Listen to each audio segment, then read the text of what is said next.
Town of Oakville. Madam Clerk, do we have any regrets for this meeting? We have no regrets. Thank you. Council, are there any declarations of pecuniary interest? Madam Clerk, I see no declarations. Councilor Duddick? Yes, sorry, Your Worship, just to let you know, Councillor Chisholm's having problems logging on to the town server, so he's going to try via his phone, just to let the clerk know he's trying to link up. Thank you, Councillor. Councillor, would you be kind enough to move the resolution to move into committee of the whole? Thank you, Councillor. And may I have a second?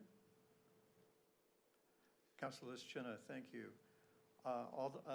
Is there any objection to the motion? Madam Clerk, there's no objection and the motion carries. And we are now in committee of the whole. Our only item tonight is a discussion of a settlement offer on a site plan application that has been appealed to the Local Planning Appeal Tribunal of the Province of Ontario. We have presentations from staff, we have delegations, and then we have questions of council, or questions from council. And if there's anyone watching the live stream of this meeting on oakville.ca who wishes to speak to this item, you can call 905-815-6095 and we will connect you to the meeting. And you would be called to speak following the registered delegations, of whom we have 7 or 8 so far. So the first thing I would like to do is I would like to call council's attention to a special item they've received this afternoon from the legal department. You have been provided this afternoon with a confidential memo from our legal department with a recommendation that you can consider prior to moving forward with her presentation. Should you have questions regarding the memo, we would have to move into closed session at this time, which I would urge you not to do. And I believe that the memo is so thorough and complete that you can decide without further advice or confidential discussion whether to support it or not. And if I'm correct, I'm going to see if Councillor Hazlitt-Thiel would like to move the motion that is recommended by the solicitor, and to see if Councillor Giddings would like to second it. And that's how we'll see whether we're going to have to go into camera or not. Councillor Hazlitt-Thiel is no longer, oh, there she is. Councillor Hazlitt-Thiel, are you interested, or you or Councillor Giddings interested in moving this and seconding it? I'm prepared to move this, and I thank you for asking. You're welcome. Councillor Giddings? Yes, Mr. Mayor. Thank you. Council, is there any objection to the motion? Madam Clerk, there's no objection, and the motion is carried. And staff is I will now share with the public what was just decided. Staff have been authorized by council to include in their presentation a public statement clarifying the status of the minister's zoning order with regard to the building on the property. So thank you, everybody. We're off to a good start. We've now come to the staff presentations, and we're going to start with Jennifer Huckwith, the Assistant Town Solicitor. Ms. Huckwith, you have the floor. Good morning, Mr. Mayor, members of council, members of the public. As the mayor has stated, the purpose of this meeting is to allow council to discuss a site plan application which has been appealed to the Local Planning Appeal Tribunal, and also an offer to settle the terms of that site plan. I wanted to begin by dealing with some procedural issues or technical issues, some of which are outlined in my report, and to provide some updates with respect to matters before we get into the merits of the application itself. First, I wanted to start by recognizing that there have been concerns raised with respect to the notice that was provided of this meeting, both with respect to the timing and the extent of notice. Timing was a function of the offer that we have received. It was received on January 14th with a deadline of the end of the month. We have always been indicating to members of the public that we would be reporting back likely in late January or early February, depending on when the Local Planning Appeal Tribunal set a hearing date, or the minister's zoning order had been decided, or there was any other action that required council's decision. This offer to settle was an action which required council's decision. We received it January 14th. Notice went out the next morning. For the extent of notice, staff sent an email to anyone who had contacted the town and provided contact information. We mailed notice to the people who bordered on Cornwall Road and would be most directly impacted by these site plan issues. This exceeded the statutory requirements, which don't require any notice. It exceeded the notice that will likely eventually be provided by the Local Planning Appeal Tribunal of any proceedings. It exceeded the town's normal practice, which is to, for site plan matters, which was only to notify abutting owners, but it failed to meet the expectations of the public. We did receive some complaints. In retrospect, we should have given broader notice based on 120 meters for mailing or one of our other standard requirements, and invited more new people into the process instead of focusing on those who were already involved for that. We apologize. It wasn't our intent to exclude. And we also recognize that many of the individuals affected have been dealing with the town through other individuals, such as the groups who have been representing the views of many. Nevertheless, both the offer and the deadline exist, and council needs to consider this matter. The town will soon be facing deadlines from the Local Planning Appeal Tribunal. We do not at this time have a hearing date, but we need instructions with respect to how to proceed so that we can implement your instructions with respect to this matter. The next thing I wanted to clarify is with respect to confidentiality and legal advice. Based on some of the questions that staff have been receiving, I expect there will be some questions from council that I will not be able to answer in public. Legal opinions are rarely black and white. The answer to most questions is maybe, in the right circumstances, you could do this or that, and the circumstances are things that I can only discuss in camera with my client.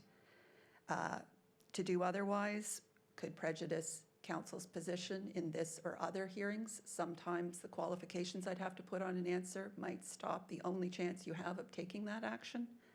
But I will try to provide general information and responses where possible. I have provided some of that information in the public staff report. The next matter I wanted to deal with was the one that council had dealt with at the outset of this meeting by authorizing me to make some statements in the interest of transparency. As members of the public are aware, an application to remove the minister's zoning order, which we refer to as the MZO in our code names, from the property has been submitted to the Minister of Municipal Affairs and Housing. While it has always been clear that the MZO would need to be removed or amended for the new development to proceed, I've been asked to clarify that an amendment to the MZO would also be required to legalize the existing building and employment uses of the property, since the building was built in 1998 in non-compliance with the MZO, which only permits agricultural uses. If the MZO is removed or amended, the town's zoning bylaw will automatically apply subject to any restrictions that may be included in an amended MZO. Council by resolution dated June 22nd, 2020, has previously taken a position with respect to the applications to amend the MZO and had requested a cap on building size. This resolution was consistent with the town's official plan, which designates these lands for employment purposes. Any future position of council, whether through settlement or reconsideration, would also be based on these same considerations. Ultimately, the decision on the MZO is to be made by the minister, not council, and based on provincial interest. That was the information which council wanted to ensure was available to the public. Dealing with the MZO, as I had outlined in my report, there's been a discussion as to whether a decision on the minister's zoning order should proceed before site plan or after site plan is approved. There's been a preference that there be a decision on the MZO prior to any site plan approval. And while the town may have preferences, it does not have control.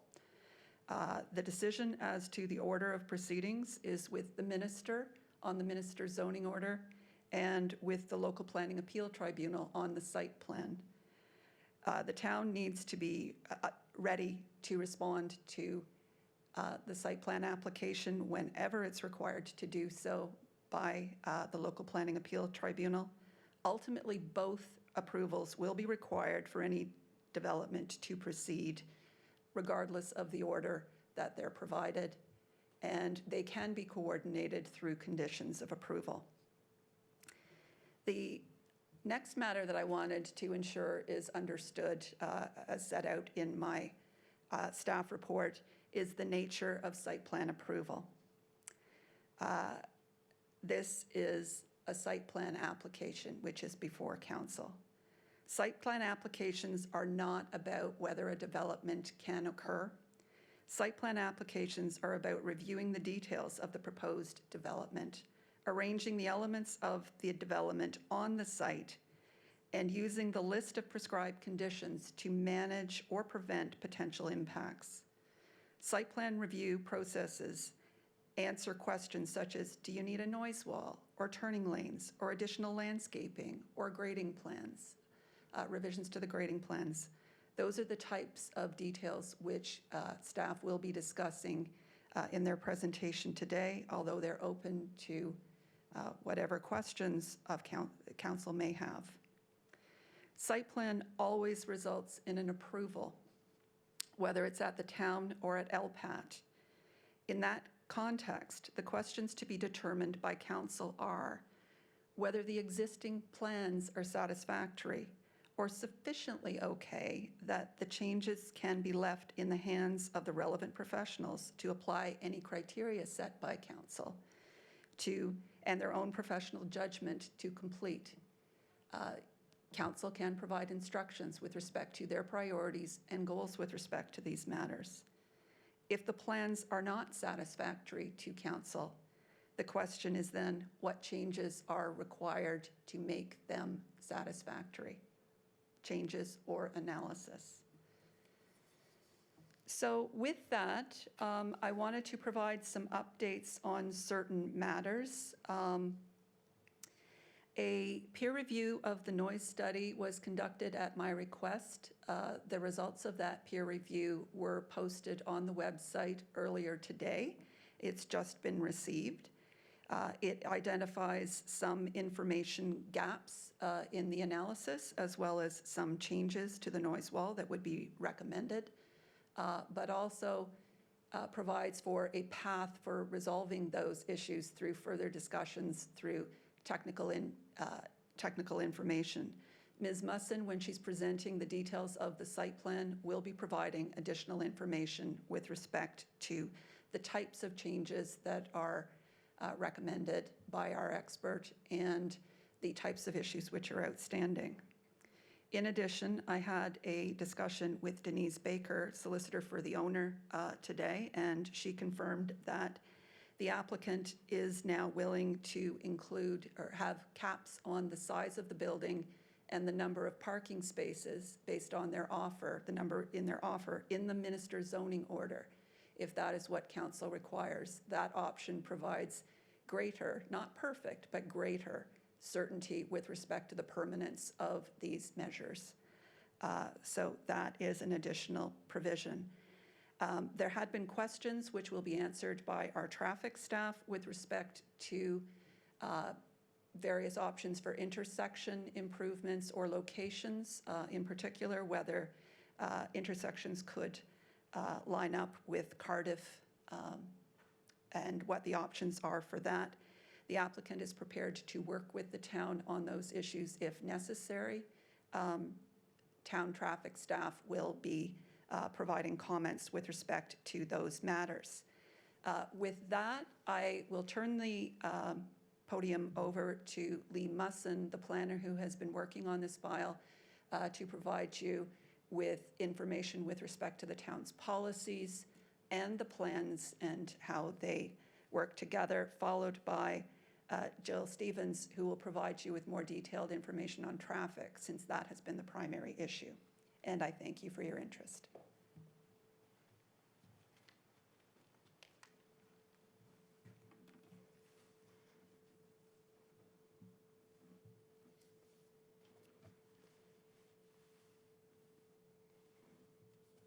Good evening, Mayor Burton, members of council.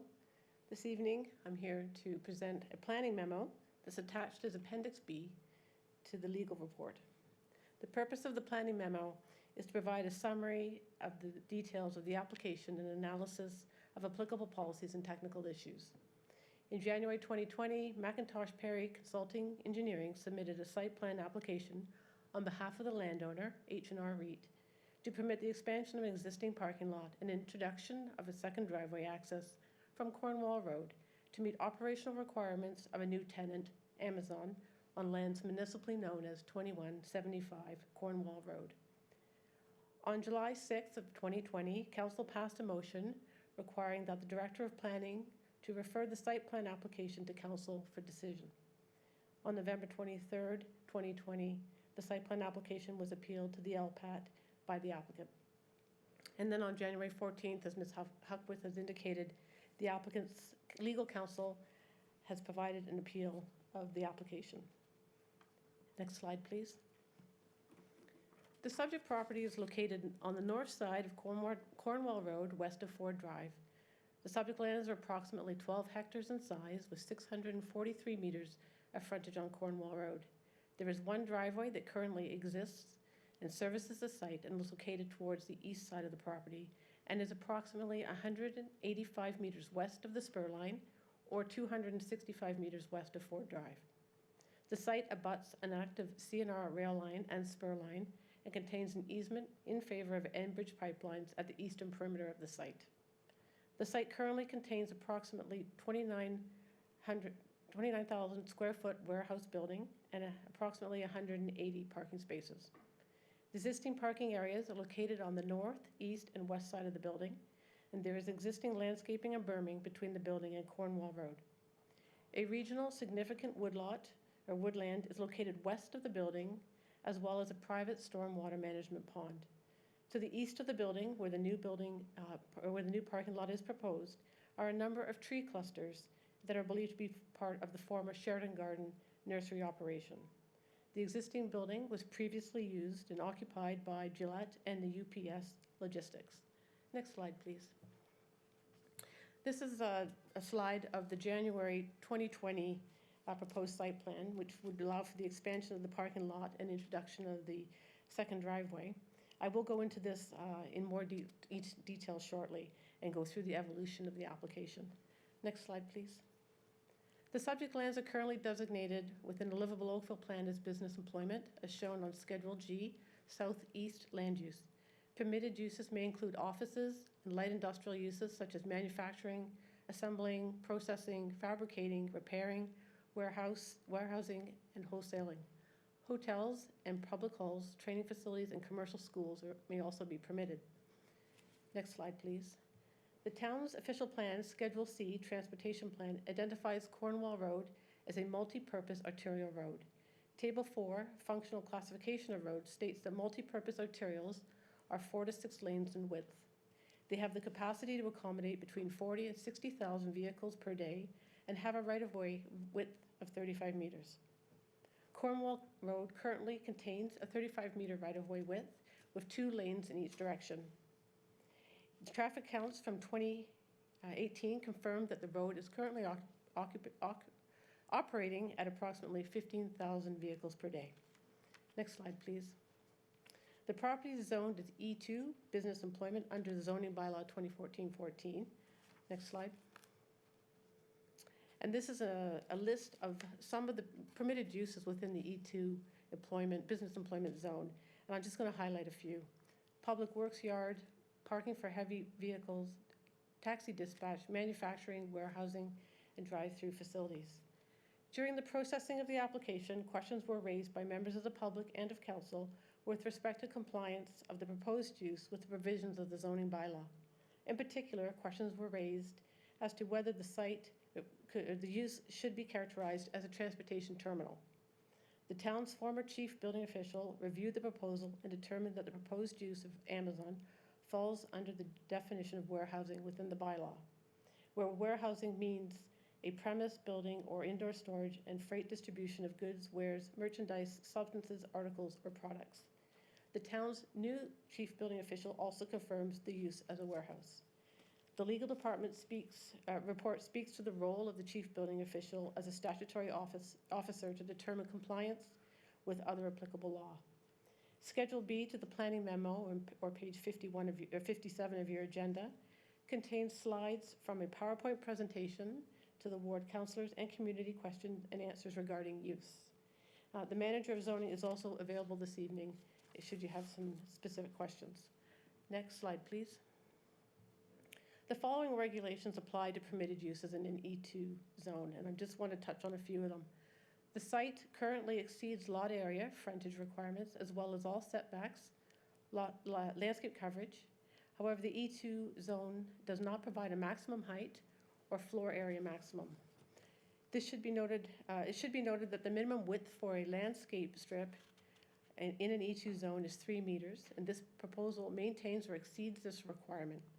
For example, the required landscape strip on Cornwall Road in the zoning bylaw is required to be 3 meters.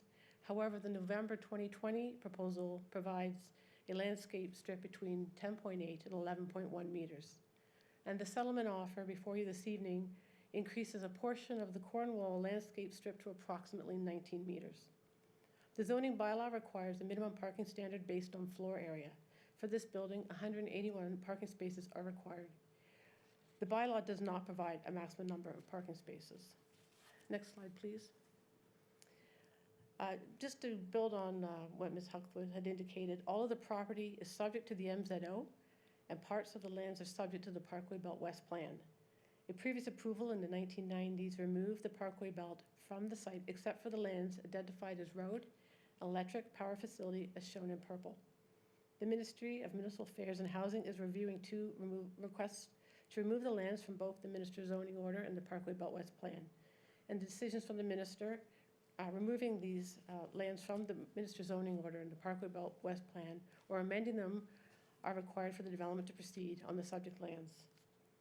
On June 22nd, 2020, Council passed a resolution that requested the Minister to impose a cap on the building with a maximum floor area of 29,200 square meters and to confirm the town zoning bylaw applies. Under the settlement offer, the size of the building would be controlled by a town-initiated zoning amendment rather than the MZO. However, it appears that we might go down the route of capping it through the MZO. Next slide, please. The subject property, in terms of the application when it was submitted in January 2020, was an introduction of a second driveway on the west side of the existing building. There was no turn lanes proposed. The existing driveway was to remain unchanged. Parking lot expansion shown with 2 large red circles. And it included 886 parking spaces, which could be broken down to 777 external parking spaces and 109 internal parking spaces. The applicant was also proposing light standards within the parking lot. Modifications in terms of the exterior of the building was to include vehicle exit from the building, and that's shown on this slide with a small red arrow. Next slide, please. In April 2020, a revised submission was received from the applicant to address the first circulation comments. The proposed parking area was reduced in size in order to retain a cluster of existing Kentucky coffee trees until such time that the applicant received approval from the Ministry of Environment, Conservation and Parks to remove these trees. And that's shown on this slide is a green circle. The traffic report submitted with the revision was based on the assumption that approval would be granted to remove the trees, allowing for additional parking spaces in this area. The April 2020 submission, however, proposes a total of 800 parking spaces, which can be broken down to 691 external parking spaces and 109 internal parking spaces. The plan was also revised to reflect the regional significant woodlot and the 10-meter buffer, which is the red line on the left side of your screen. The proposed landscaping removed from the Enbridge pipeline, and the Enbridge pipeline is shown in blue. And the main issues identified in April included tree and shrub planting to be included within the traffic islands, the need for additional screening of the rooftop mechanicals, need for eastbound and westbound turn lanes, and additional information related to traffic volumes and movement. Next slide, please. In November 2020, a revised submission was received to address the second circulation comments, including a revised traffic study and a noise study. The total amount of parking in this submission was 721 parking spaces, which could be broken down to 619 external parking spaces and 102 internal parking spaces. The traffic study indicated a need for 2 right turn lanes and a second left turn lane into the site of the proposed west driveway. And the existing left-hand turn is already on the east driveway. Both driveways are not signalized. In order to accommodate a left-hand turn lane at the west driveway, the Cornwall Road pavement would shift within the existing right-of-way or road allowance further south. Next slide, please. So this image is actually out of the traffic report provided in November. The top image illustrates the location of the proposed right-hand turn lane at the western driveway. The bottom image illustrates a shift of the Cornwall pavement to the south, shown in purple hatch.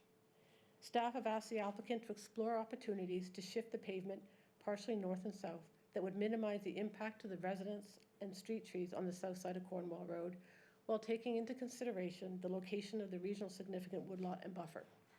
A total shift of the pavement to the north would result in an impact to the regional significant woodlot and could cause potential pedestrian safety issues with the existing sidewalk. And these discussions are still ongoing. Next slide, please. The November 2020 resubmission also included a noise wall and revised noise study. Introduction of the noise wall along a portion of Cornwall Road, ranging in height between 2.5 and 4.5 meters. Given the size and length of the proposed noise barrier and to reduce the visual impact of the wall from the public realm, staff had suggested to the applicant that a berm wall landscaping combination be explored to reduce the visual impact of the wall while maintaining the 2.5 to 4.5 overall height. Additional landscaping and design features and materials can also lessen the visual impact. Next slide, please. In terms of the landscaping plan submitted in November 2020, the zoning bylaw, as I mentioned earlier, requires a minimum landscape strip of 3 meters around the perimeter of the site. Between the proposed parking area and Cornwall Road, the applicant is proposing a landscape strip of 10.8 to 11.1 meters in width. Details about the proposed tree planting on the overall site are included within my planning memo. Employment sites identified within the North Oakville Urban Forest Strategic Management Plan are recommended to achieve a canopy coverage of 20%. The retained trees and proposed landscape plan would achieve an approximate canopy coverage of 20.07%. Next slide, please. This slide just illustrates some technical considerations with regards to the November 2020 submission. Staff have reviewed a number of the site plan related technical details and are listed and are included within my planning memo, but I just wanted to touch on a few. In terms of site lighting, the applicant has provided a site lighting plan as part of the application, and it's demonstrated that no light spill will be projected onto abutting or adjacent residential properties. It is also noted that the closest light pole is approximately 73 meters from the nearest residential property. In terms of waste management, pickup will be the responsibility of the landowner. Snow storage, there's adequate space on the subject site for snow storage without compromising required parking spaces in landscaped areas. Although staff note that the site plan submitted as part of the settlement offer contains a label indicating snow storage in a landscape area, and I understand that was an error and will be corrected. The arborist report was submitted. The tree inventory arborist report evaluated the trees on the site and was reviewed by the town's urban forester and is found to be satisfactory. Should the proposed road works associated with the right and left-hand turn lanes impact any municipal trees on the north or south sides of Cornwall Road, the arborist report and tree preservation plan will be required to be updated to reflect the impacts. The environmental impact assessment outlines, again, the existing trees on the property, trees to be removed, trees to be retained, and to be planted. The EIA is outlined in the discussion of the planning memo, and it has been reviewed by the region. Conservation Halton and Urban Forestry have found the report to be satisfactory. There is a potential tree species at risk on the site. A total of 58 Kentucky coffee trees are on the site, and the November 2020 proposal shows the retention of these trees. However, the applicant has indicated that they are in discussions with the Ministry of Environment, Conservation and Parks to determine if the trees are landscape trees and not subject to the Endangered Species Act. It is staff's understanding that if the settlement offer is accepted, the Kentucky coffee trees would remain. The noise feasibility study, the town did retain a noise peer review, and noise issues will be discussed a little bit later in this presentation. And in terms of the traffic, Ms. Stevens will be providing a presentation on traffic issues following my presentation. Next slide, please. On January 14th, 2021, the applicant's legal counsel provided the settlement offer to the town, which includes the following: a reduction of the parking spaces to a total of 689, which is a reduction of 32 spaces. And the details of the settlement offer are attached to the legal report as Appendix A. This plan was received late last week and may be subject to some additional comments. However, the following inconsistencies and errors have been identified on a preliminary basis. The site plan needs to be revised to include the right turn lanes and existing entrance and the proposed west entrance. The site plan needs to be revised once the Cornwall pavement expansion location is determined to accommodate the proposed left turn lane at the west entrance. And again, the site plan includes a label that indicates snow storage in the landscape area, which would not be supported. Next slide, please.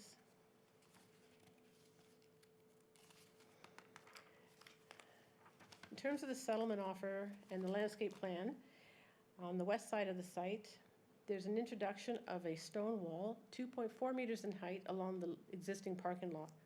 Staff caution council that the west side of the existing parking lot is within the 10-meter buffer associated with a regionally significant woodlot, which may impact the location of the wall.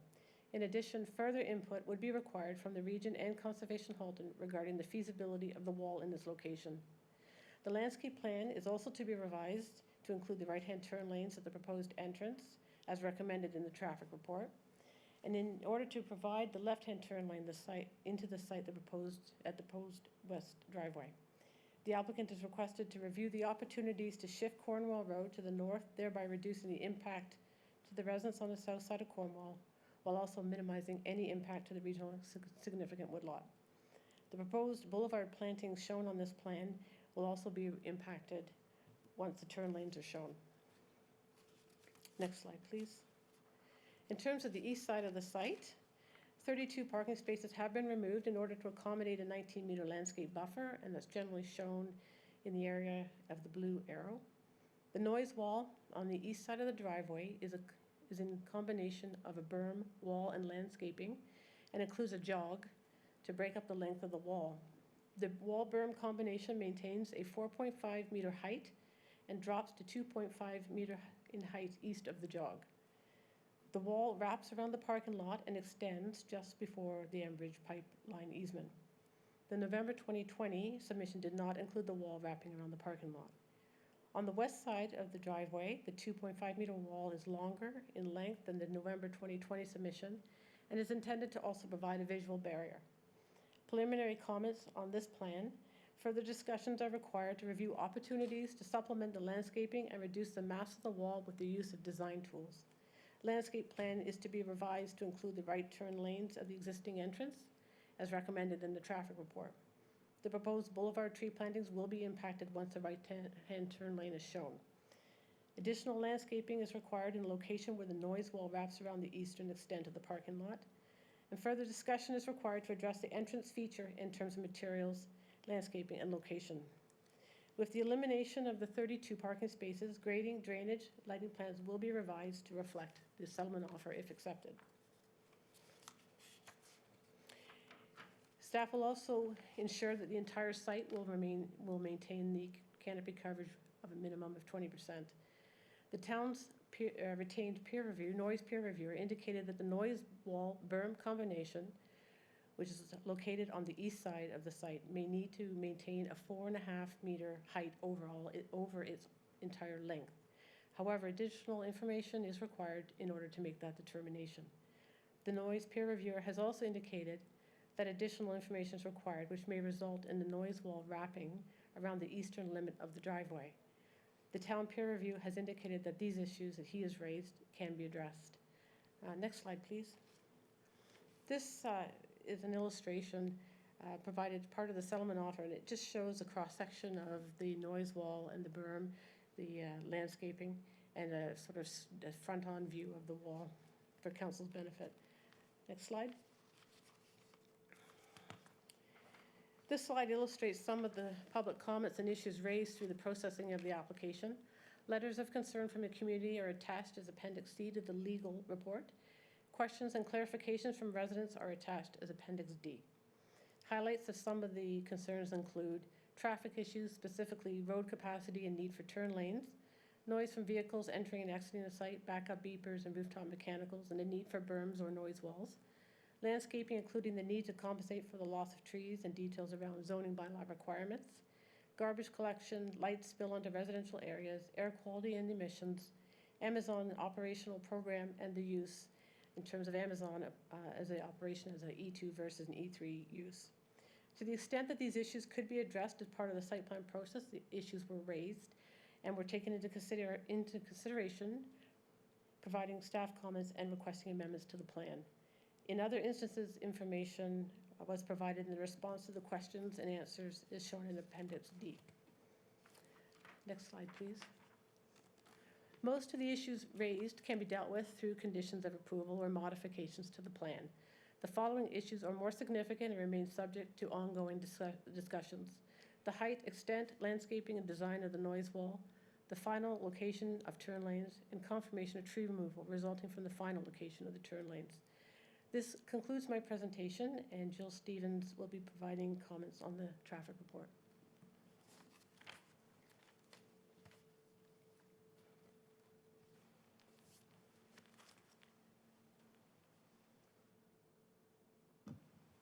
Good evening, Mayor Burton and members of council and members of the public who have joined us tonight.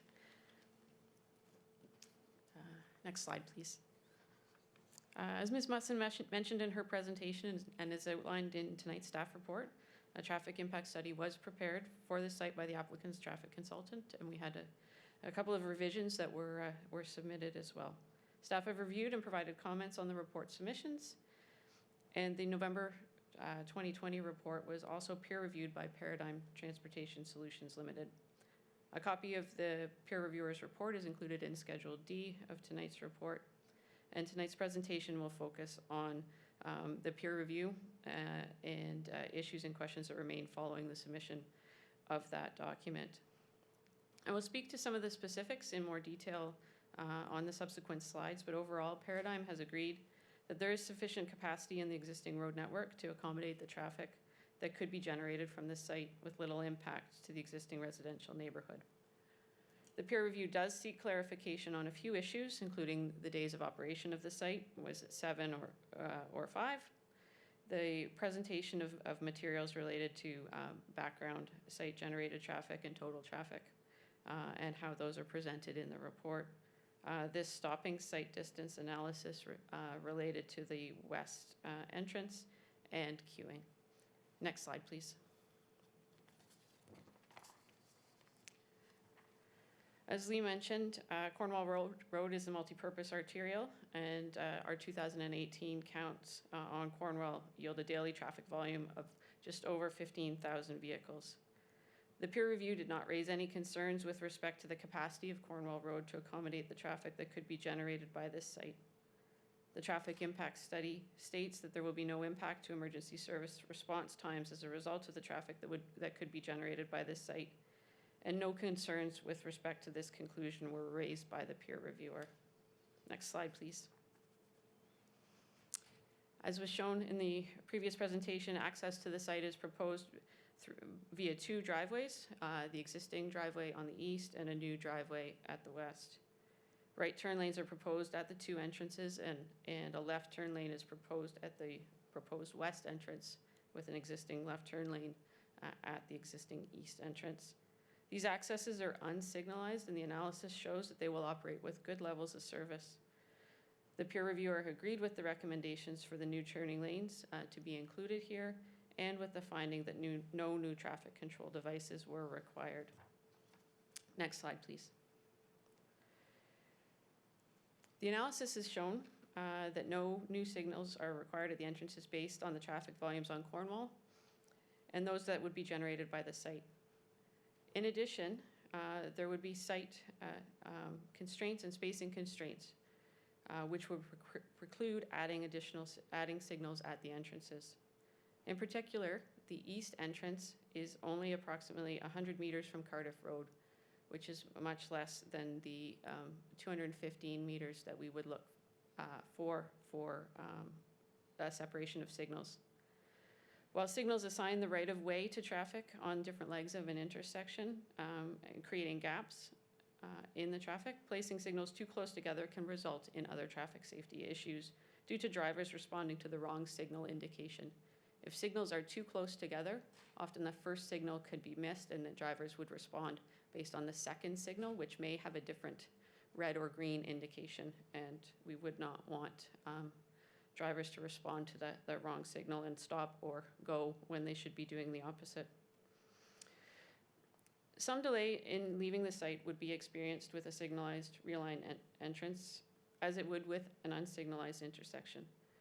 The length of time of that delay would depend on the time of day and on the traffic conditions. Under unsignalized conditions, you're looking for gaps in traffic in order to exit the site safely and make your turn. With signalized conditions, you're waiting for the signal to turn green to allow you to go, so you may be waiting there. And that length of time would depend on peak conditions, both on on the time of day, both for a signalized intersection and an unsignalized intersection. An unsignalized condition, the flow on the street on Cornwall Road would be much different, providing more gaps at off-peak times. From a traffic perspective, an option to realign the eastern entrance to line up with and form a 4th leg of Cardiff Road appears to be technically feasible if this were to be proposed. However, we would need to look at the geometrics of such a shift, as well as the signal operations and timing in order to confirm this. In addition, planning staff have identified that there may be potential impacts on stormwater, noise, landscaping, and the berm if such a change were to be contemplated. So I would, Ms. Musson may have comments or responses to that if questions are raised. Next slide, please. With respect to the site accesses and turning lanes, again, as was mentioned, new right turn lanes are proposed, and this slide shows the locations. Ms. Musson has gone over the impacts and the conditions that are being reviewed with respect to the location of the lanes. However, this figure also illustrates the storage and tapers associated with the new turn lanes, or the proposed turn lanes, my apologies. The storage lengths have been calculated based on a functional design level, but opportunities to maximize available storage could be reviewed through detailed design. Next slide, please. With respect to queuing on the road network itself, under the future total scenario, a marginal impact on queue lengths has been identified. Turning traffic can generally be accommodated, though, within the taper of the turning lanes with some pavement marking changes. And intermittent spillover could impact some through movements, but that's similar to existing conditions. There are 2 physical constraints that exist that would affect the ability to adjust queue lengths, and those are the railway underpass at Ford and Royal Windsor and the at-grade rail crossing at Ford and Trafalgar. These are fixed constraints that could not be moved in order for us to adjust turn lane lengths with paint. Next slide, please. So Mayor Burton, members of council, that concludes my presentation for tonight. Should there be questions, Ms. Muslin and I are both available for those questions. Thank you. Thank you. Our plan is to receive the delegations, and then council will begin questions. So thank you very much for your comprehensive reports, staff. And Madam Clerk, would you call the delegations? Our first delegation is Peter March. Welcome, Mr. March. Council's looking forward to your information.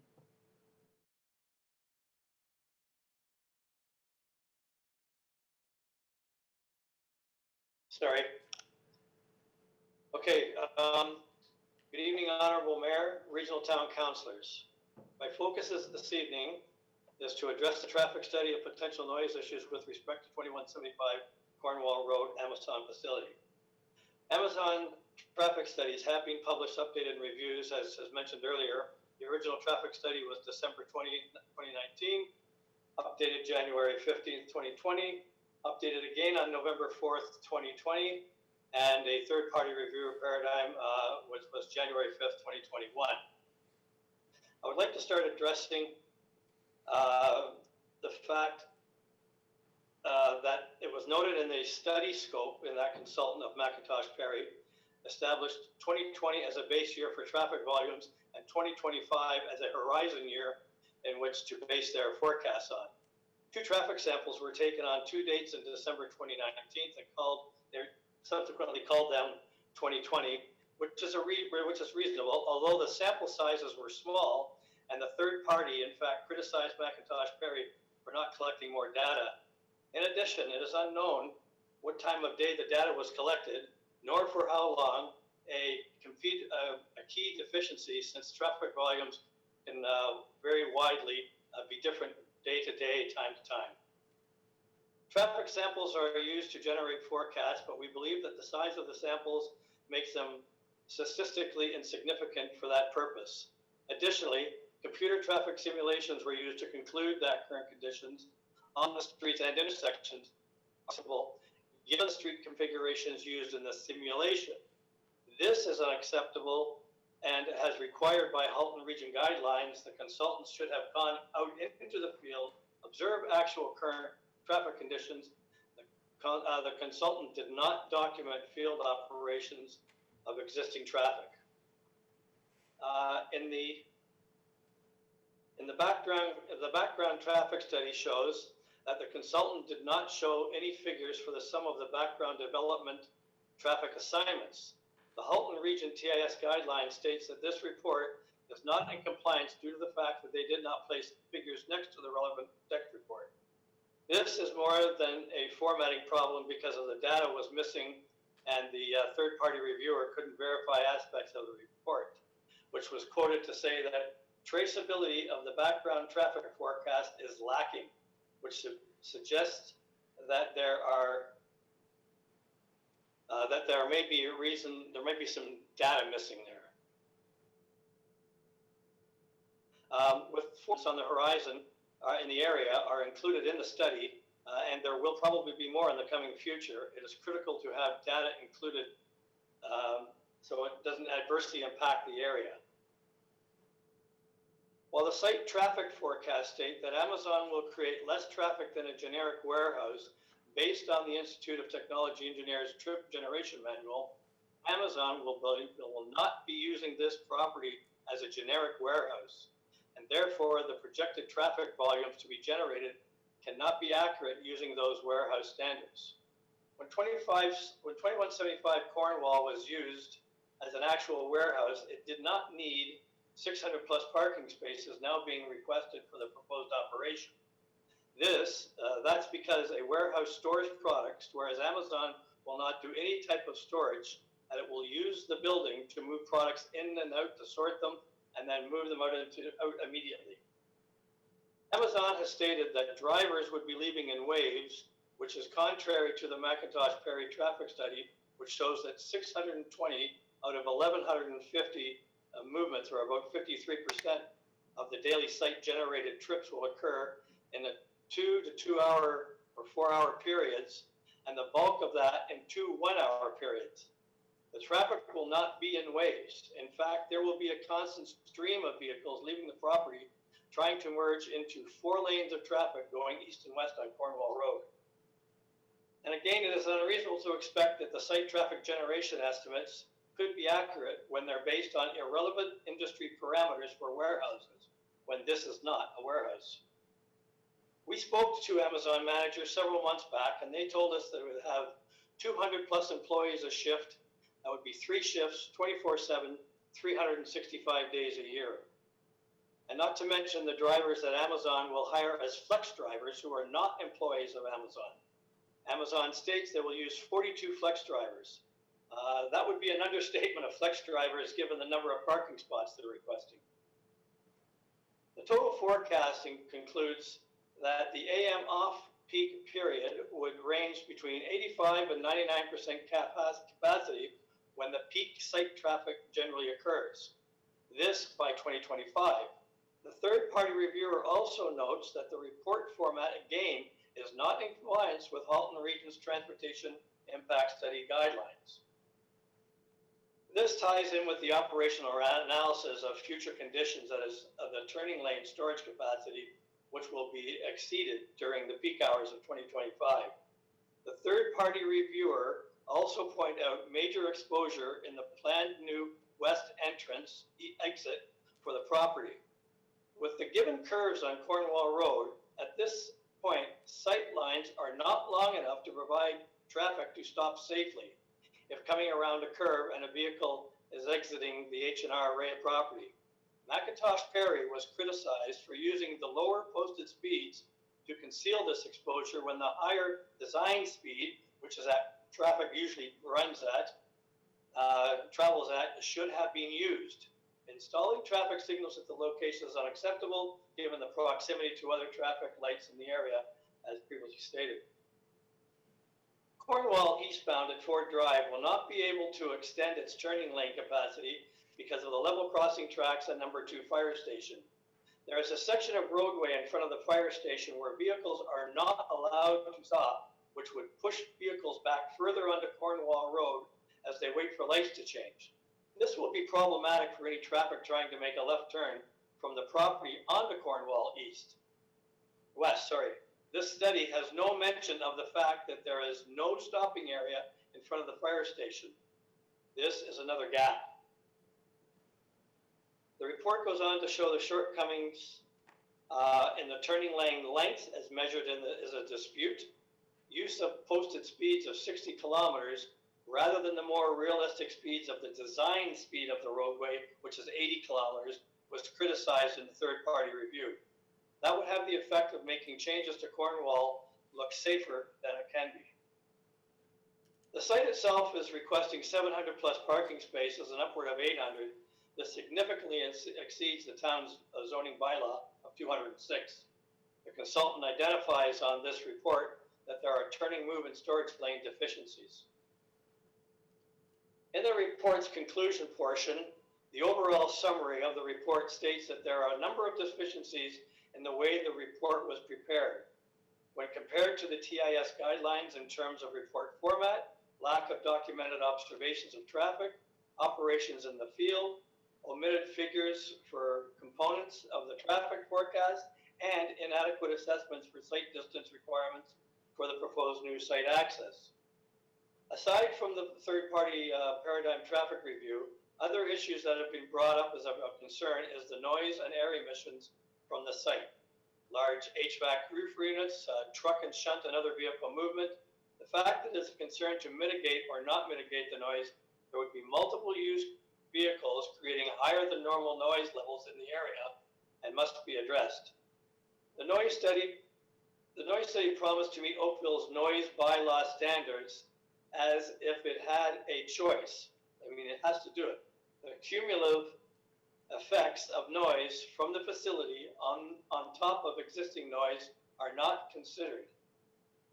The proposed noise wall would be detrimental to the aesthetics of the neighborhood as it would be placed on the H&R side of Cornwall and would reflect Cornwall Road traffic noise onto the properties across the street, making the noise situation even worse. Reverse beepers, while workplace requirements that cannot be eliminated, no operation can totally eliminate the pervasive, annoying sound of these. It's unrealistic to believe that vehicles with them can be kept inside for long without this noise, potential noise hazard. So if a potential tenant of this property needs to jump through this many hoops, it speaks volumes that is a different use in the wrong place and should not be allowed to proceed. This does not comply with a livable Oakville plan. Thank you for your time this evening. Thank you very much, Mr. March. Council, do you have questions for the delegation? Thank you, Mr. March.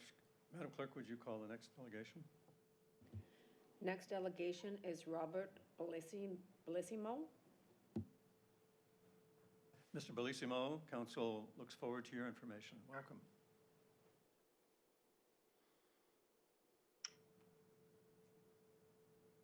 There he is. Good evening, Honorable Mayor Burton, regional and town councilors. My name is Robert Bellissimo. My family moved to Oakville in 2013 and we reside at 2144 Dunvegan Avenue. It was always our dream to move to Oakville and we made that a reality in 2013.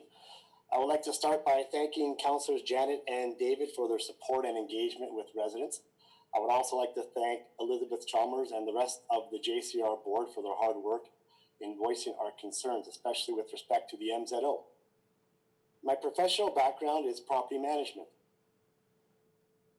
I strongly believe this settlement offer and any subsequent settlement offers submitted by Denise Baker on behalf of her client should be firmly rejected and the town proceed to LPAT as initiated by Ms. Denise Baker. As proposed on behalf of her client, as the proposed development of a delivery station would create an unacceptable and adversarial impact on our community. The proposed delivery station seeks to increase the required parking by 380% per the offer. The zoning requires 181 parking stalls, yet the landowner seeks 689. Yet town planning staff tell us there's no change in use, it's a warehouse. In light of this, our neighborhood engaged in privately funded West End Consultants, a professional land use consulting firm, as we had serious concerns about the appropriateness of a development of a delivery station operating adjacent to an established residential neighborhood, creating an obvious adverse impact on our community. The report was prepared and signed off by former town councilor, Mr. Kirk Franklin. West End Consultants is a highly respected land use planning firm and previously had an office in Oakville.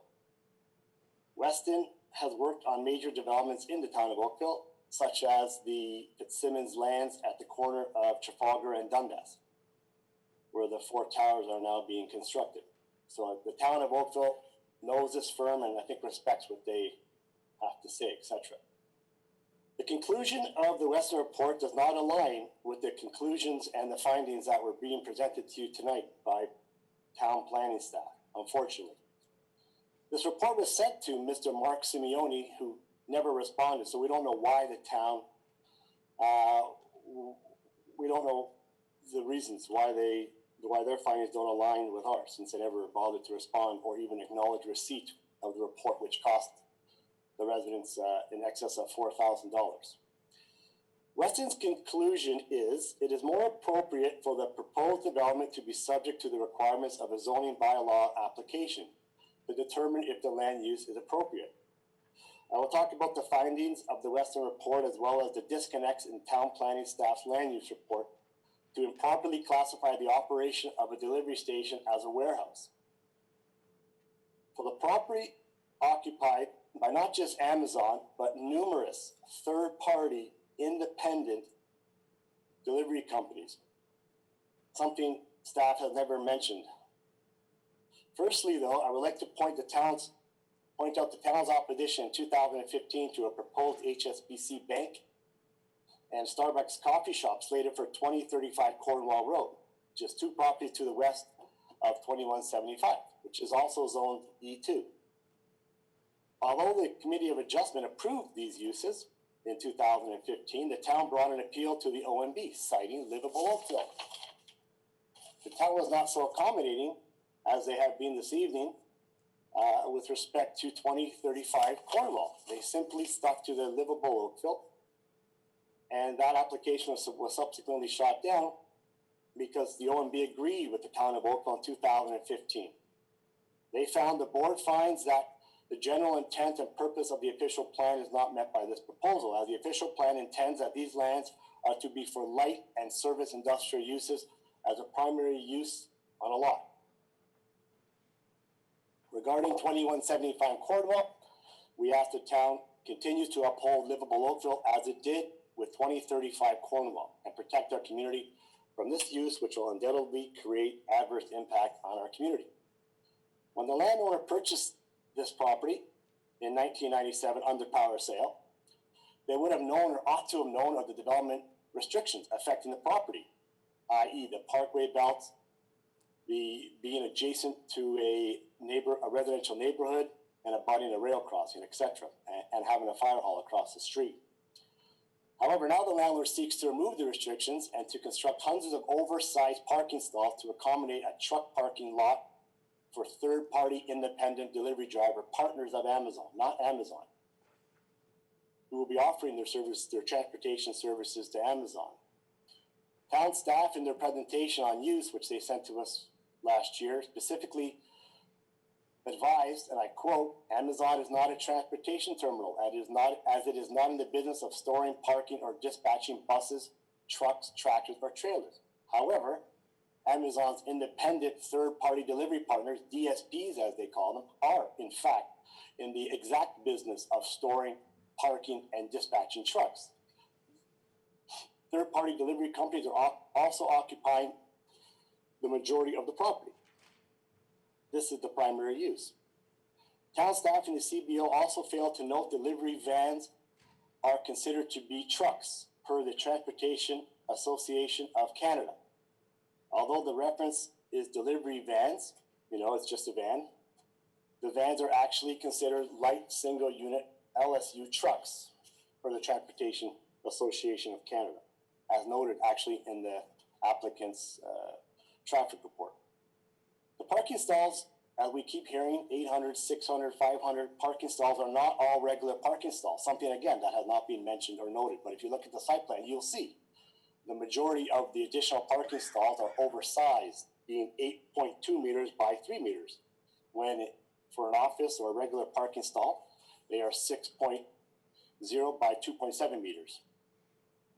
And Amazon owns, in their own words, the delivery station is a 24/7 last mile carrier site. Carrier is another way of saying trucking or transportation.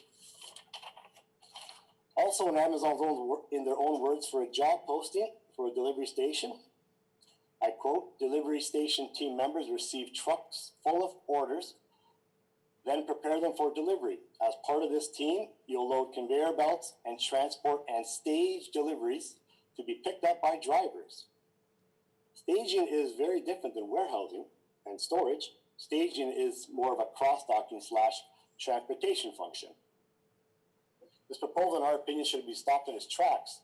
I know when we bring commercial tenants forward, or we have different commercial tenants looking to rent in our buildings, the first thing we check in is zoning.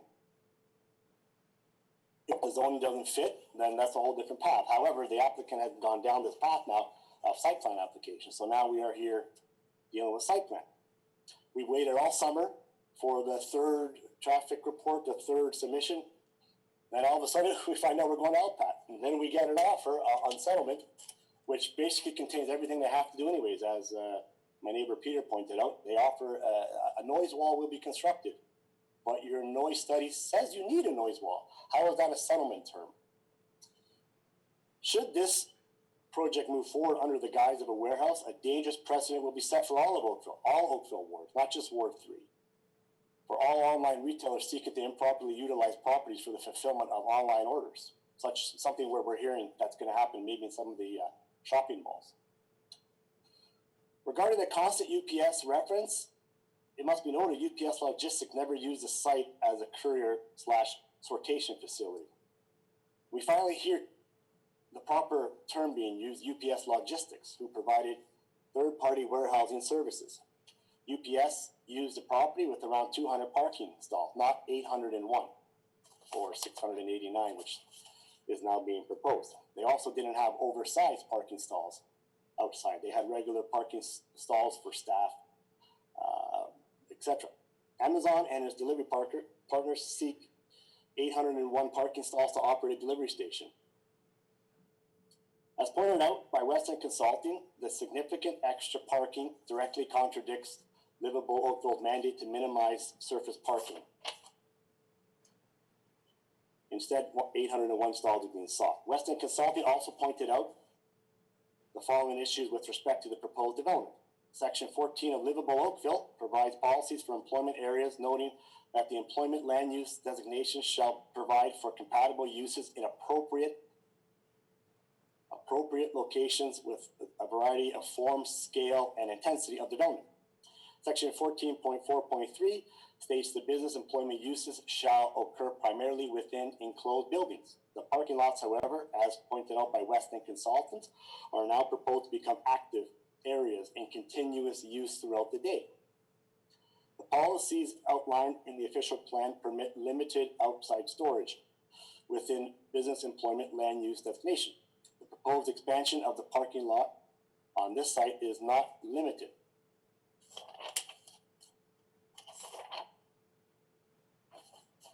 Just a few more points here. We haven't talked about the building. 16,950 square meters of the building per the site plan application. That's 60% of the building, or 182,000 square feet of the inside of the building will be used for the site plan, indoor parking. That begs the question, how can that be, as town planning staff continue to argue, is warehousing?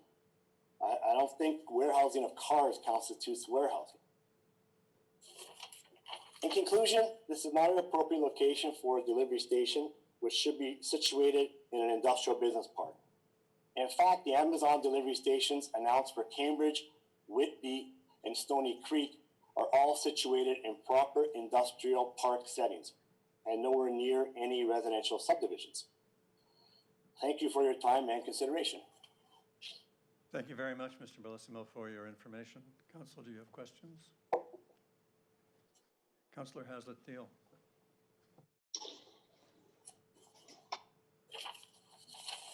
Am I unmuted? I am. Okay.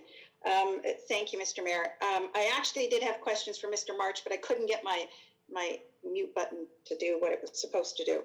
But I also have questions for Robert. And let me begin by saying thank you very much. I do understand how passionate and how much energy this has taken throughout the last few months. I just wanted to make sure that there was some clarity around what we're about to decide tonight.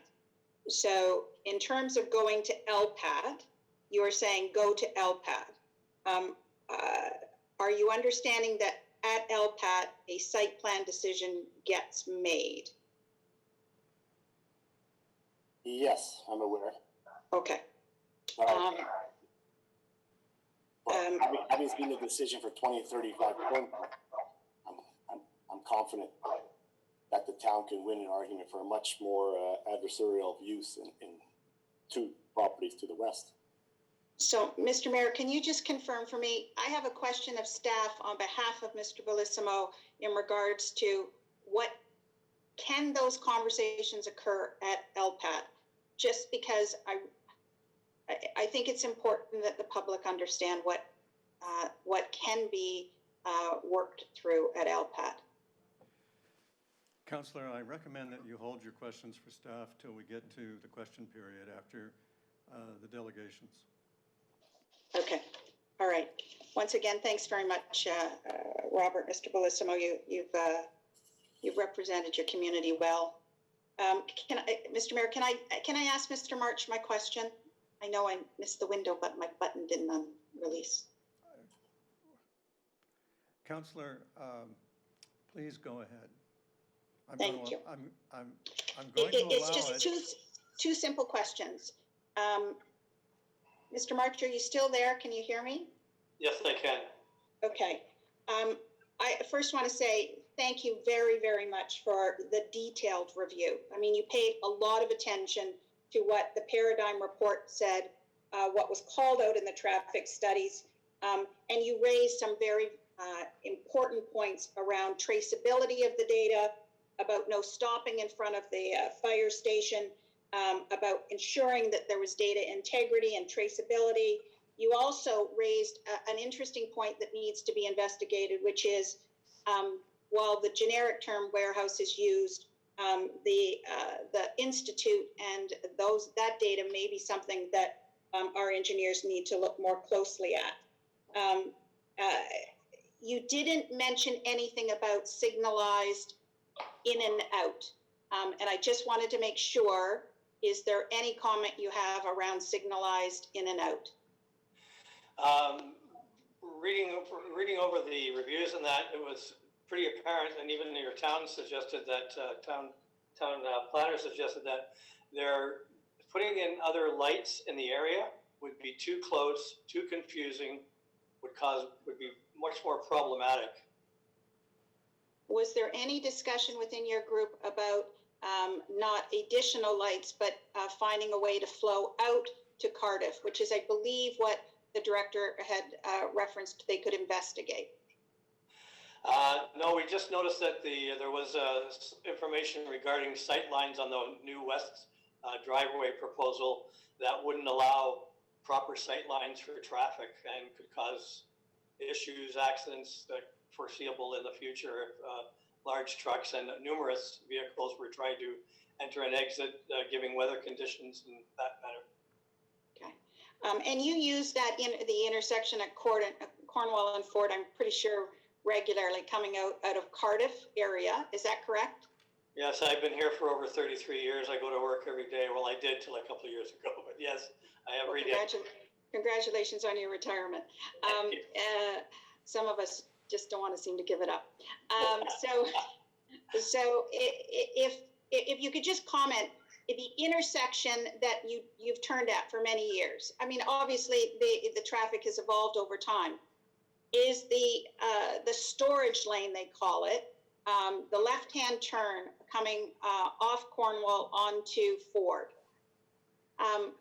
What's the frequency of it being backed up and having that risk at the gap in front of the fire station for your use of the land? Pre-pandemic, anytime during a business day both peak periods in the morning and the evening, it's quite often and common to have that backed up well past the stop area of the fire hall. Some people abuse that too. I actually phoned the town and got them repainted because it was they were no longer available. You couldn't see them on the ground anymore. So that was a good thing. But the right turn, the two left lanes, the right and the left lane. The right lane is much shorter than the left lane, turning lane, and you can't actually turn a large vehicle in the right turning lane onto Ford Drive going left because the intersection's too small. It won't accommodate a tractor trailer. You have to be in the left lane. Even the town buses and transit are always in the left lane of the two lanes to make that left because there's just not enough room there to turn properly. So your point about a field analysis and on-the-ground review should resonate with people. Absolutely. Okay. I think there were some shortcomings there, yes. Thank you very much again for wading through over 600 pages of data. I appreciate it. Thank you, Councillor. Thank you, Mr. March and Mr. Bellissimo. Madam Clerk, would you call the next delegation? Next delegation is Barb Duffin.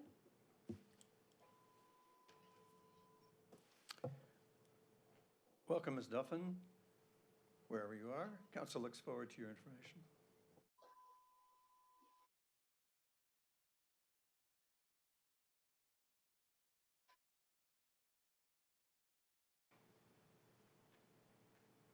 Hello, my name is Barb Duffin, and I am grateful to have the opportunity to speak to you, Honorable Mayor Burton, and councillors and regional councillors.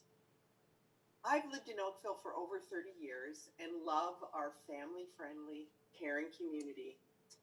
Our group, the Residents for Livable Oakville, believes that if Amazon is permitted to open delivery center in the heart of our community with 600 plus vans coming and going, hundreds of employee vehicles, transport trucks, not to mention other vehicles for this size of operation to provide support such as garbage trucks, maintenance vehicles, etc. This will change our community for the worse. And adversely. Sorry, I was just interrupted for a second. Sorry about that. And so the concern here is that, we have over 3,100 people who have signed our petition who want to stop Amazon from coming to this location. And we were able to attain this kind of support during a stay-at-home order. It has been our experience that every time we speak to our neighbors, our friends about this potential change in our neighborhood, they immediately say, no thanks, this is going to ruin our neighborhood. In the report by the legal firm Ware Folds, it was mentioned that there is some concern from neighboring residents. We don't believe that over 3,100 signatures constitutes some opposition. And as Robert was kind to mention, we were also very easily able to acquire the funds from our neighborhood to hire the Weston consulting firm to help us be informed in moving forward. It is important to mention that I don't live in Joshua Creek or in Maple Grove. I live in Clearview.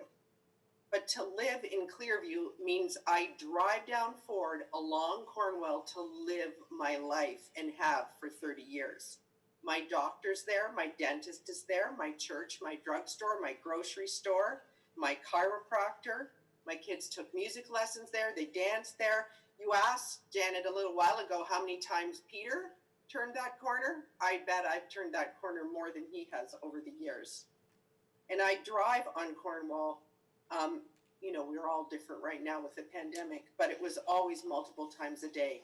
And I can't even imagine what it would be like with all these additional vehicles, all this additional traffic. And the thing that I find most interesting about this is that I'm an observant person.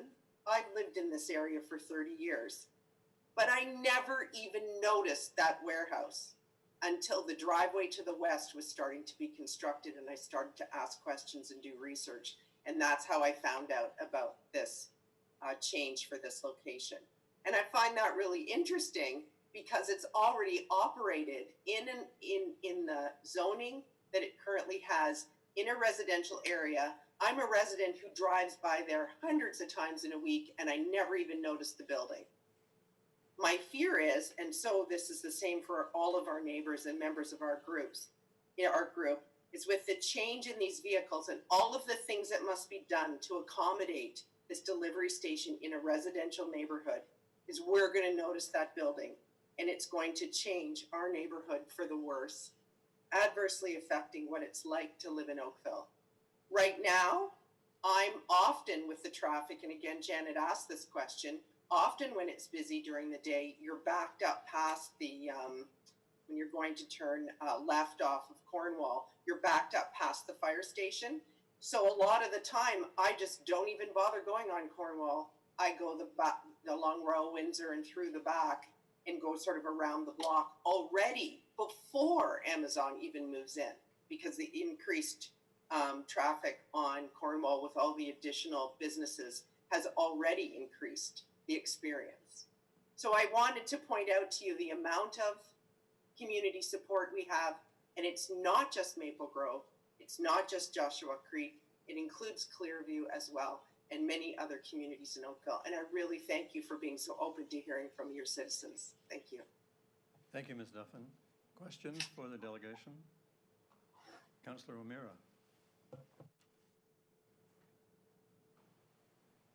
Thank you, Your Worship, and thank you, Ms. Duffin, for speaking tonight. Did you have a chance to hear Ms. Mussins, our planner's presentation at the beginning of this evening? Yes, I did, and I've read many of those documents as well. Okay, and I guess my question really is, so as we said at the beginning, we're not here to say no tonight. We're here to figure out how best to accommodate the site. And I guess, would you agree with that Ms. Mussins' synopsis at the end of still outstanding issues? Would you agree that those still need to be wrestled with? Definitely. I think there's a lot of issues that need to be wrestled with. And the idea that this is a done deal is really unfortunate because it's definitely going to change the neighborhood. Mm-hmm. Okay, thank you very much. I heard that at the very beginning and I was disappointed to hear that. Yeah. Okay, thank you, Your Worship. Thank you, Councillor O'Meara. Madam Clerk, would you call the next delegation? Next delegation is Elizabeth Chalmers, President of the Joshua Creek Residents Association. Welcome, Ms. Chalmers, or President Chalmers. Council looks forward to your information.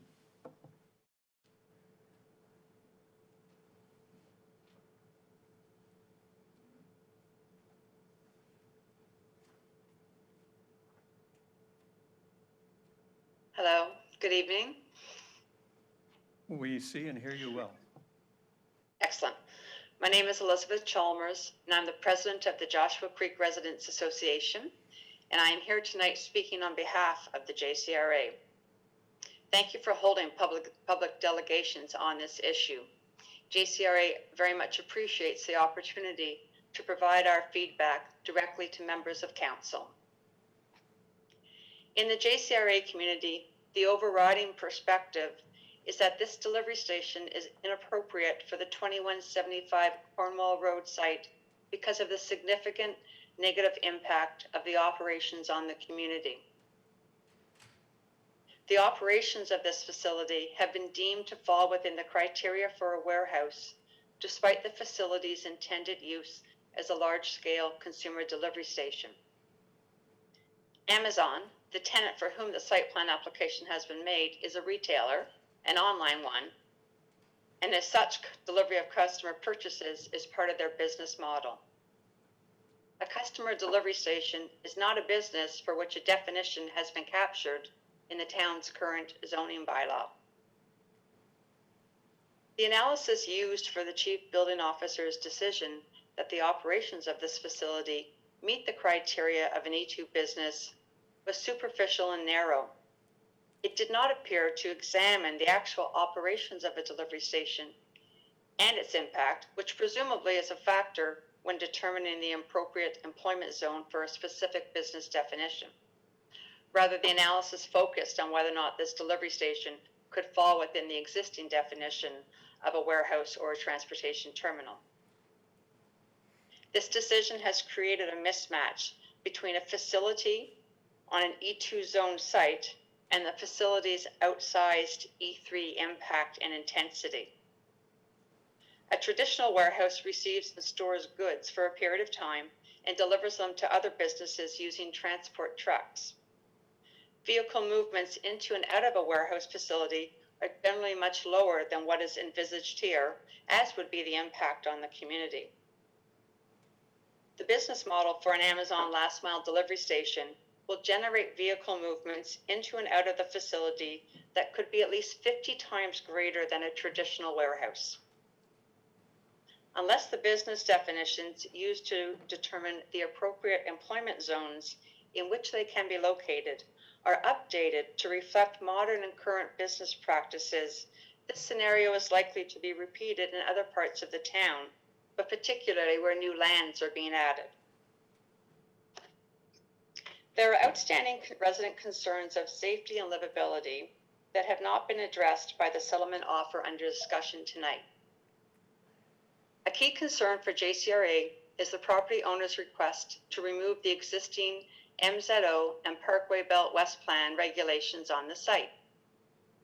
Since this request was first brought to our attention via an advertisement in the Oakville Beaver newspaper, the JCRE board has written 3 times to the Minister of Municipal Affairs expressing our viewpoint that the removal of the MZO and Parkway Belt are not in residents' best interests, and that removing them exposes residents to uncertainty and risk as to future development and activity on the site. Also, that leaving them in place does not prevent operations of the facility. If indeed they were to prevent operations, it speaks again to the site being inappropriate for the proposed Amazon delivery station.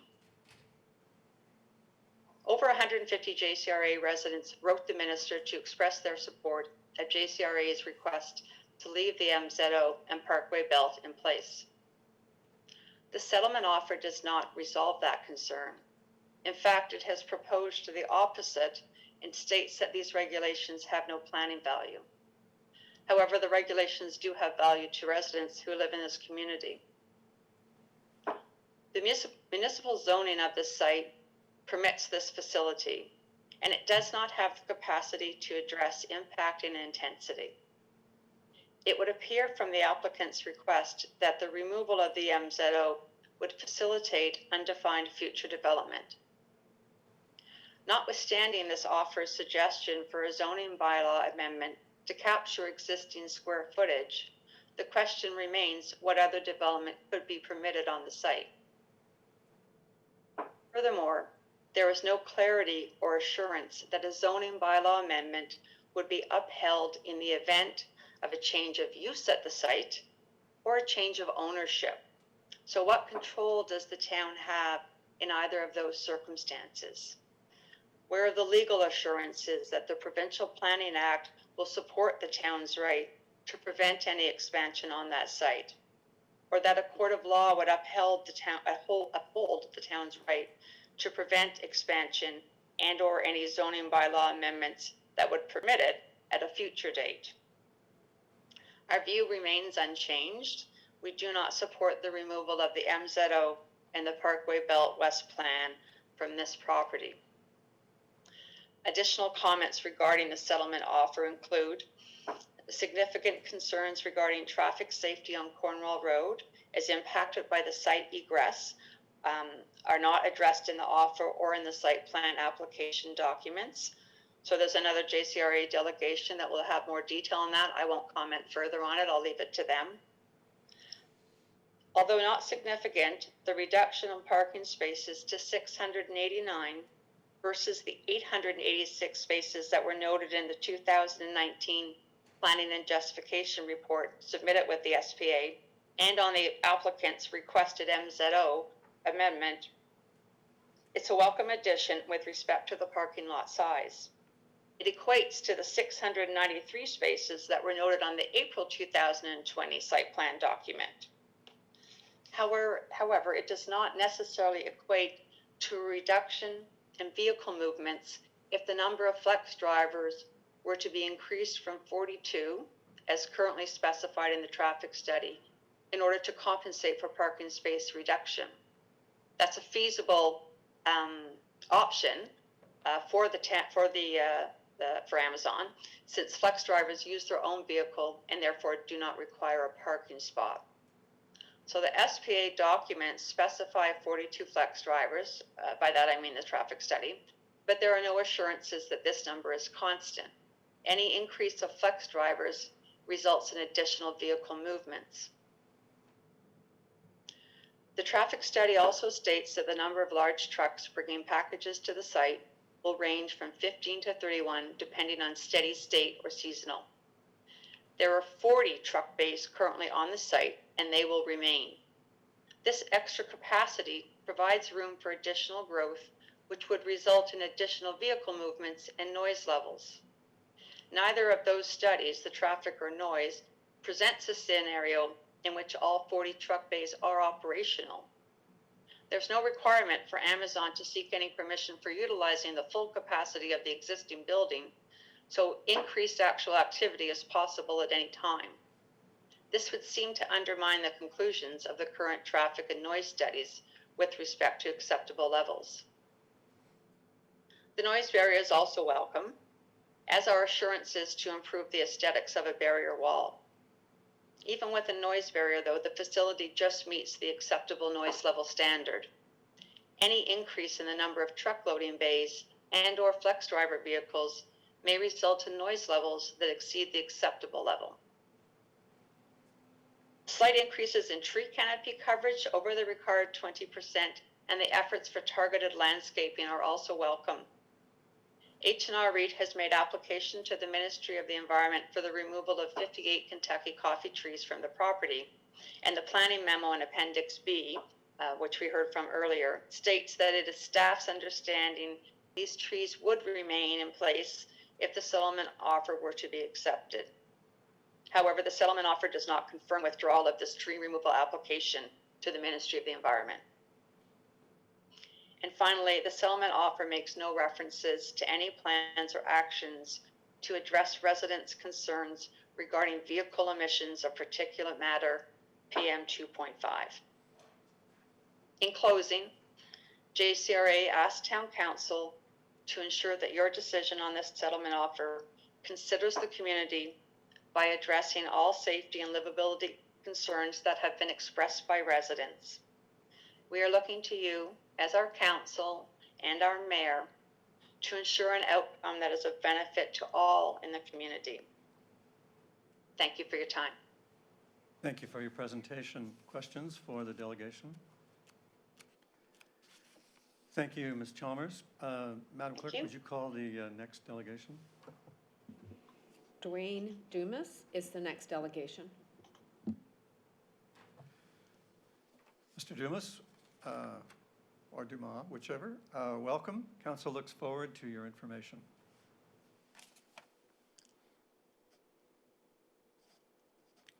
Oh, or Ms. It's Diane Dumas, right? According to this.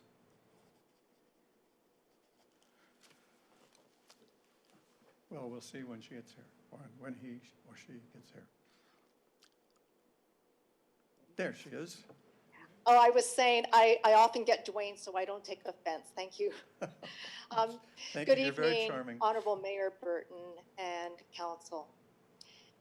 My name is Diane Dumas. I'm a resident of Oakville, and I'd like to address, speaking on the voice of the residents, why we believe that the Amazon delivery station would have an adverse impact on our community, our livable Oakville community.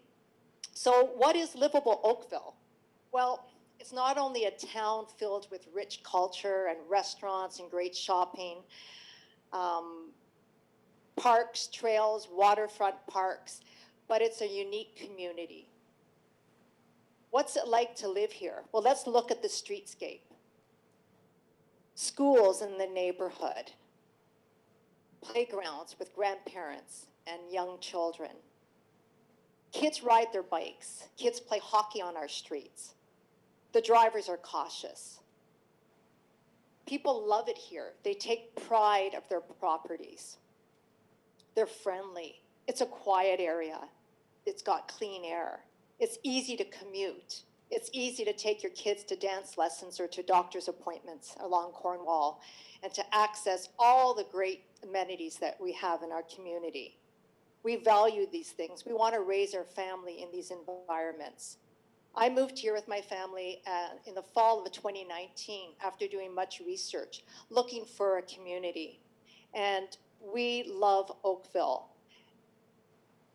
Just moving here, it was the first week of school. My daughter met some friends. She came home and said, "Mom, the girls are going to ride their bikes. Can I go?" And I said, "Absolutely." Well, her jaw dropped because she couldn't believe that I would just let her go into this neighborhood, because I knew that the drivers watch out for the residents. I knew she'd be safe. Where we lived prior in the city just north of here, that wasn't the case. There were trucks on the road. It was not an area that was what we have here. We don't want to lose what we have here. We don't want to lose sight of what livable Oakville is.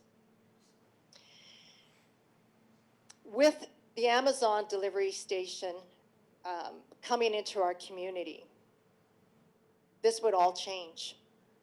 There would be traffic. We cannot deny the traffic we're gonna see with the deliveries.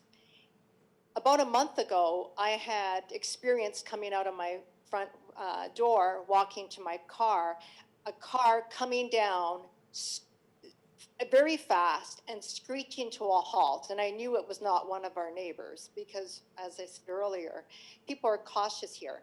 Well, it was an Amazon delivery flex person. Now, they were delivering a parcel to one of our neighbors.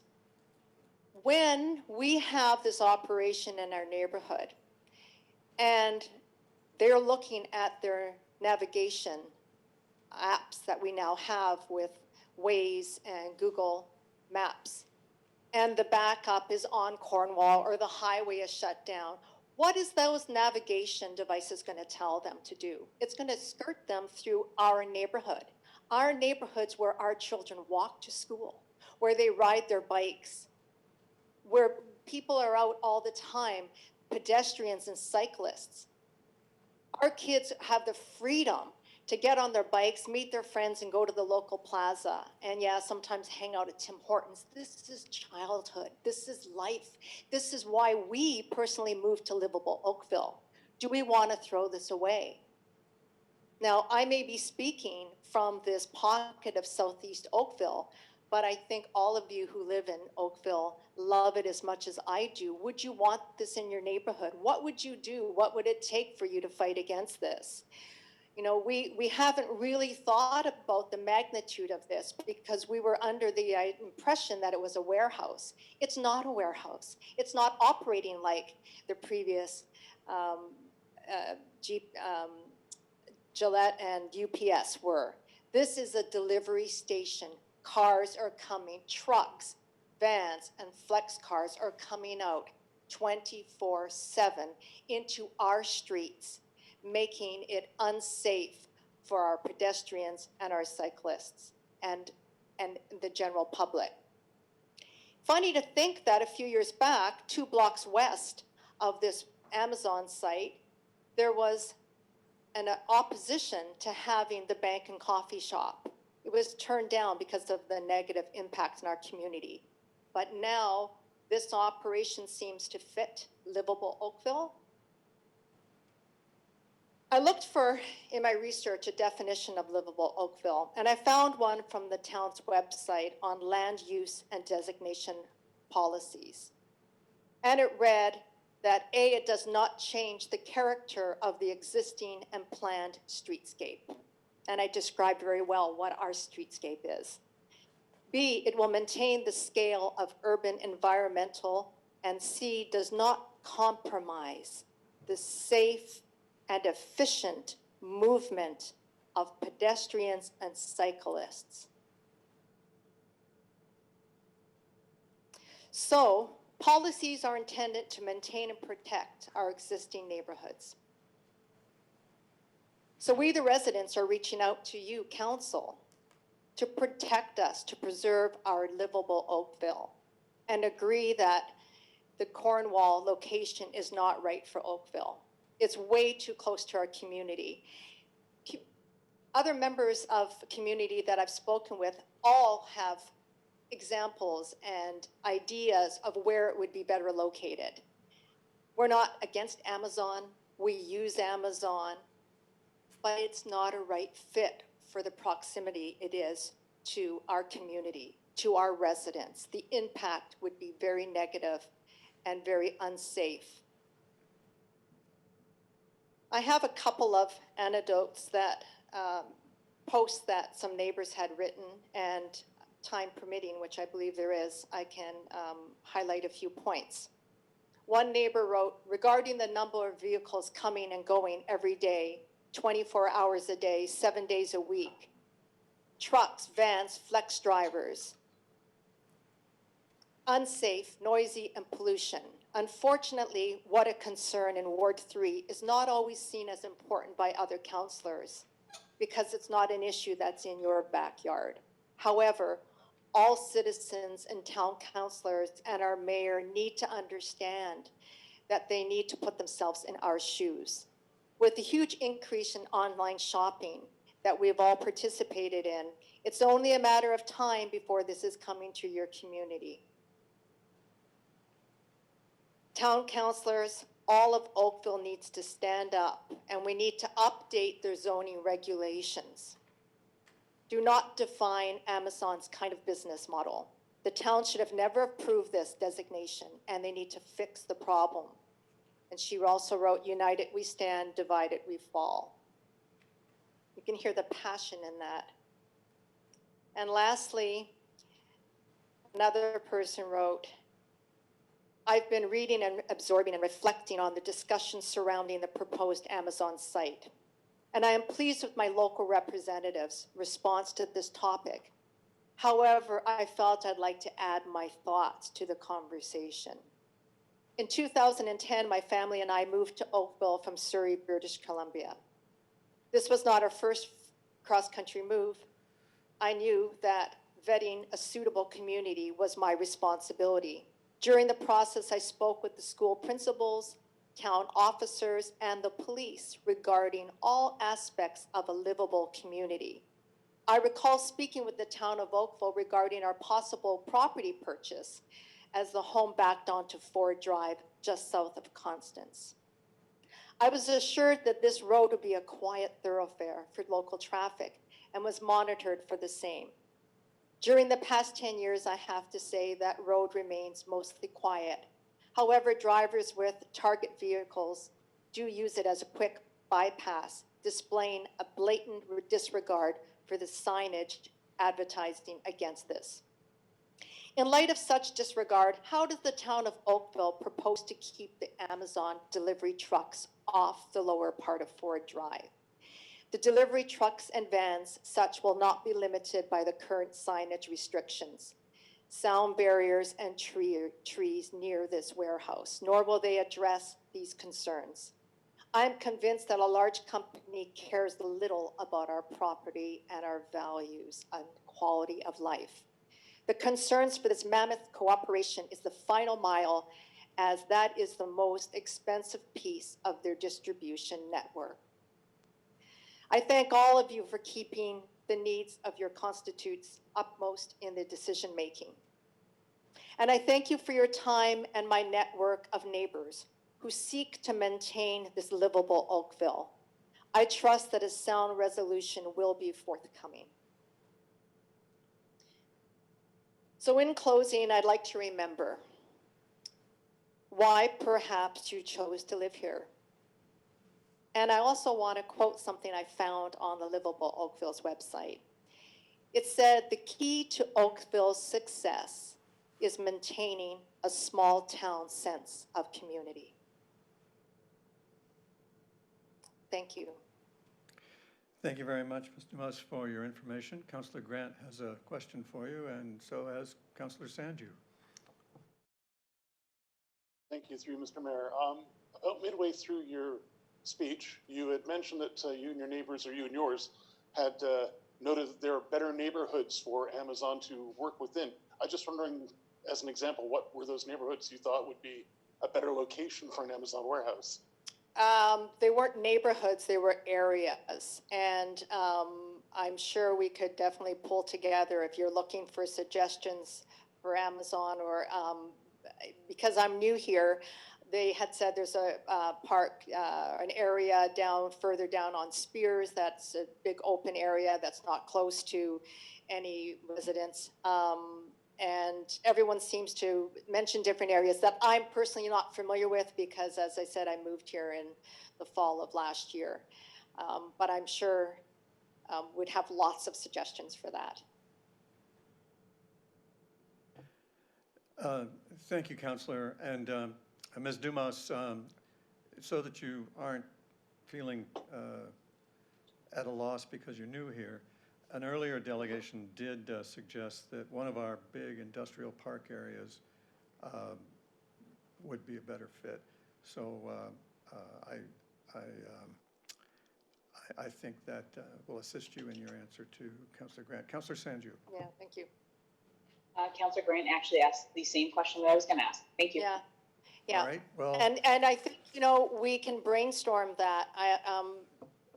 The neighbors that, well, the consensus has No, always been, no, anybody we've spoken excuse to me. has been really Sorry. outraged with this coming into our neighborhood. And people are willing to brainstorm and offer, and that's a conversation that I think that needs to be had. Thank you. Were you able to hear the staff presentation that this is a site plan application? Refusal's not an option, only measures to make it not have negative impacts, as I'll summarize what the town's lawyer told us. So it's actually moot if we could name other locations. However, things like whether or not to signalize, whether or not to move the driveway to Cardiff, whether or not to signalize, these, if the queuing lanes are correct, if the turn lanes are enough, these are the measures that if the berm is high enough and all those sorts of things, those are site plan matters. Whether it happens or not is not a site plan matter. But thank you for your delegation. And Madam Clerk, would you call the next delegation? Next delegation is Marian Richardson and Neil Westoil.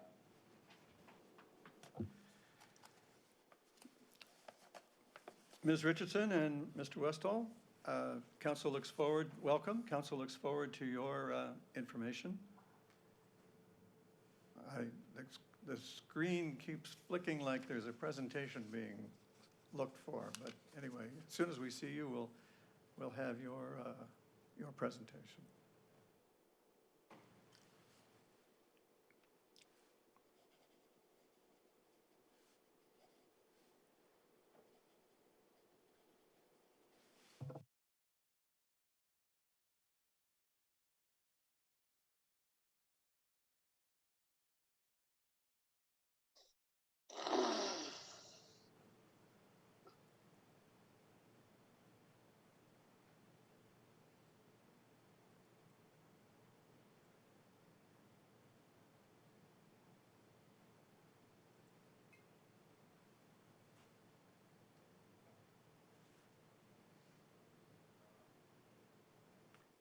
Are they there?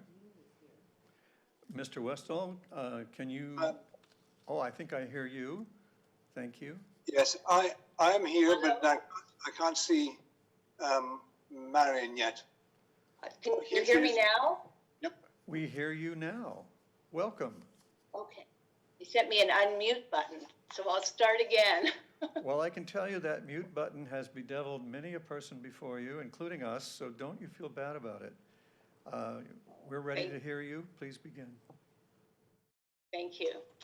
Hello, everyone. I'm Marian Richardson, and I'm here tonight together with Elizabeth Chalmers and Neil Westall to speak on behalf of the Joshua Creek Residents Association. The JCRA appreciates this opportunity to speak to the mayor and councillors about this settlement offer before council tonight. And before I go further, I just wanted to commend all of the previous speakers. They've made very cogent, moving arguments and very heartfelt, so thank you. Let me first reiterate Elizabeth Chalmers' comment that the overriding perspective of the JCRA community is that this delivery station is inappropriate for the Cornwall Road site because of the significant increase in the scale of the operation proposed at this site and the negative impact this will have on the community. There are outstanding residents' concerns that are not addressed by the settlement offer under discussion tonight. A key concern for the JCRA is public safety related to traffic issues. A review of the November traffic study identified a significant public safety issue related to traffic volumes and left-hand turns from the site onto Cornwall Road. Most of the vehicles will exit the site using the east driveway and will turn left onto Cornwall Road to go to the lights at Ford Drive and then up to the QEW. This figure that I presented shows the east driveway, the location of it, and the location of the proposed west driveway at the other end of the building on Cornwall Road. We reviewed the November traffic study and used the seasonal fluctuations 24-hour vehicle volumes in our analysis to assess the impact on traffic in the surrounding area to determine whether the increased traffic from the site can be accommodated. Also, due to the lack of information on growth and expansion of operations, the seasonal fluctuations data was used as a proxy to assess the impact of increased business volumes on the surrounding area over time. At the outset, the seasonal bulge would initially occur for 2 to 3 months a year during Amazon days in July and from Black Friday in mid-November until the New Year. It is accomplished by adding a second shift. As noted above, the facility would gradually grow to these volumes year-round as deliveries increase, as Amazon is a rapidly growing company. During the seasonal bulge, 1,400 vehicles would enter and 1,400 vehicles would exit the site through the east driveway each day. This heavy volume of traffic is not spread out evenly over 24 hours, but comes in waves. Now, please try to visualize this. I'll go through it slowly because there's quite a few numbers. But during the morning peak period, there are 3 one-hour waves from 10 to 1 p.m. when an average of 157 vehicles per hour exit the site using the east driveway. This is equivalent to waves of 52 vehicles exiting the site to go left on Cornwall every 20 minutes for 3 hours straight. In the evening peak from 5 to 9, there are also 3 one-hour waves on an average of 136 vehicles per hour exit from this east driveway, or 45 vehicles turning left every 20 minutes for 3 hours straight. As outlined in the operational detail of the November 2020 traffic study, most vehicles will exit from the east driveway and turn left across 2 lanes of oncoming traffic and merge into the traffic in the eastbound lanes. This means there will be 6 one-hour waves during the day when an average of 45 to 52 vehicles will be coming out of the facility every 20 minutes and will be turning left from the Amazon site onto Cornwall Road with no traffic controls. Now, compounding this situation further, at the same time the waves of vehicles are leaving the site and turning left onto Cornwall Road, there will be similar waves of vehicles turning right into the site at the same east driveway. Plus, there will be existing traffic on Cornwall Road.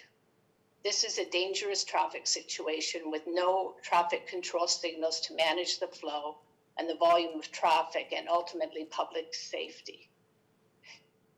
During the morning peak from 10 till noon, there are 2 one-hour waves where an average of 129 vehicles per hour will be turning right into the site at the east driveway, in waves of 43 vehicles every 20 minutes for 2 hours straight, while at the same time 52 vehicles are exiting the site at the same driveway every 20 minutes and turning left onto Cornwall. This scenario repeats itself in the evening, where again from 5 to 9, there are another 2-hour waves when an average of 213 vehicles will enter the site per hour will enter the site in waves of 71 vehicles every 20 minutes, while waves of 45 vehicles every 20 minutes will be exiting the site onto Cornwall. This is bound to create traffic chaos at the east entrance to the facility. It would inevitably create traffic problems and public safety issues on Cornwall Road. Left-hand turns from this facility onto Cornwall Road are a major issue for JCRA residents. This issue has not been addressed in the site plan application or the related traffic studies, and the settlement offer does not address or resolve these concerns. Thank you.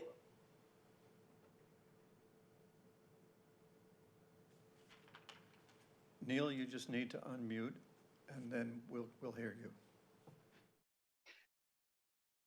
May I have slide 2, please? Thank you for the opportunity to address Council on this important issue, and we appreciate being offered the chance to comment. It's very important for the residents to be able to provide their input to proposed developments such as these which have the potential to impact the community for many years.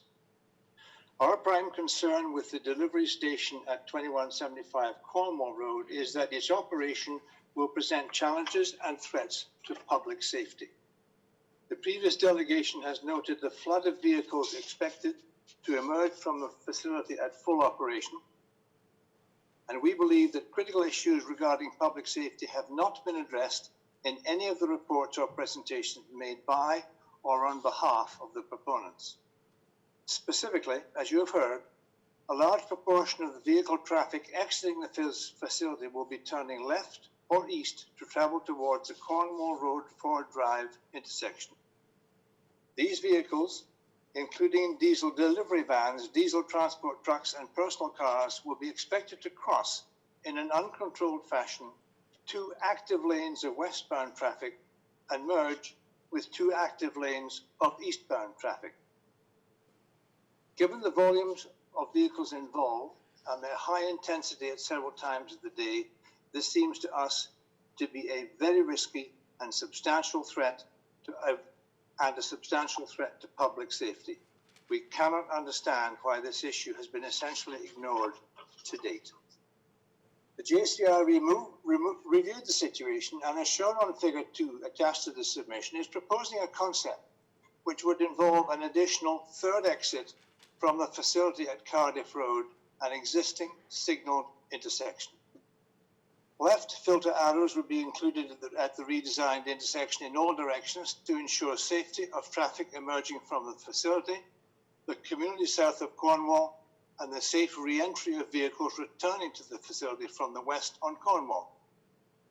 As a side benefit, this configuration might eliminate the proposed western entrance exit and or the related left turn lane on Cornwall and the sightline issue. Additionally, the pulses of traffic resulting from a signalled intersection would be much better handled at the Cornwall Road Ford Drive intersection, which already, as you've heard, faces challenges with the shortage of storage for left-turning eastbound traffic and the need to provide access from the fire hall and to accommodate the rail traffic bound for the Ford plant, all issues which have been identified but not resolved in several of the project documents. Although entrances into the site were reviewed in the traffic reports, exits from the site merging into traffic on Cornwall were not studied or mentioned in the reports. The Western Consultants Report commissioned by the residents for Livable Oakville made the same suggestion of a 3rd signalled intersection at Cardiff. In the absence of such a modification to the existing plans, which are not included in the settlement offer, JCRA believes that the entire project poses an unacceptable risk to public safety. Thank you for your time. Thank you very much for your delegation, and thank you for your suggestion. Councillor Hazlitt-Thiel, you have a question? I do. So I want to point out that you used in your analysis what you call facility at full operation. In other words, that because of the demand for Amazon, that it's in your view that the right analysis should be using the seasonal data to determine vehicle movement, safety, turning lanes, signals, etc. Either Neil or Marion, can you just confirm that's what you meant? Yeah, we used the highest, we used the higher level of activity because the road has to be able to accommodate at the outset for 2 to 3 months of the year. And it also indicates how this facility is going to grow, and they may permanently add a 2nd shift at some point, and this would be representative of that as well. Thanks for that. And then just for clarity, so you are requesting a more thorough, detailed analysis of how vehicles exit and a signalized entry. You're proposing Cardiff possibly, but you really are asking for a detailed analysis and review to make sure we have the most safe road. Is that your intent? Yeah. Sorry, yes. Go ahead, Neil. The concept here, as you saw on the diagram, is it is relatively straightforward to construct a second exit or third exit from the property in order to merge with Cardiff at the traffic lights. And it seemed to us that this made the most sense in terms of managing the intensity of traffic and maximizing public safety. Okay, so because we're here tonight to talk about a settlement offer and about site plan, and clearly in and out is in the section 41 of the site plan, it seems to me you've given us and the council lots to consider in terms of what other things do we have to explore here to do this right. I thank you for all your research and wading through voluminous amounts of traffic information to bring it to light for the public. Thank you. That's a pleasure. Thank you. Ms. Richardson and Mr. Westall, thanks very much for your time and your contribution. Madam Clerk, would you call the next delegation? Next delegation is Nancy Robertson, President of the Chartwell Maple Grove Residents Association. Ms. Robertson, Council welcomes you and looks forward to your presentation.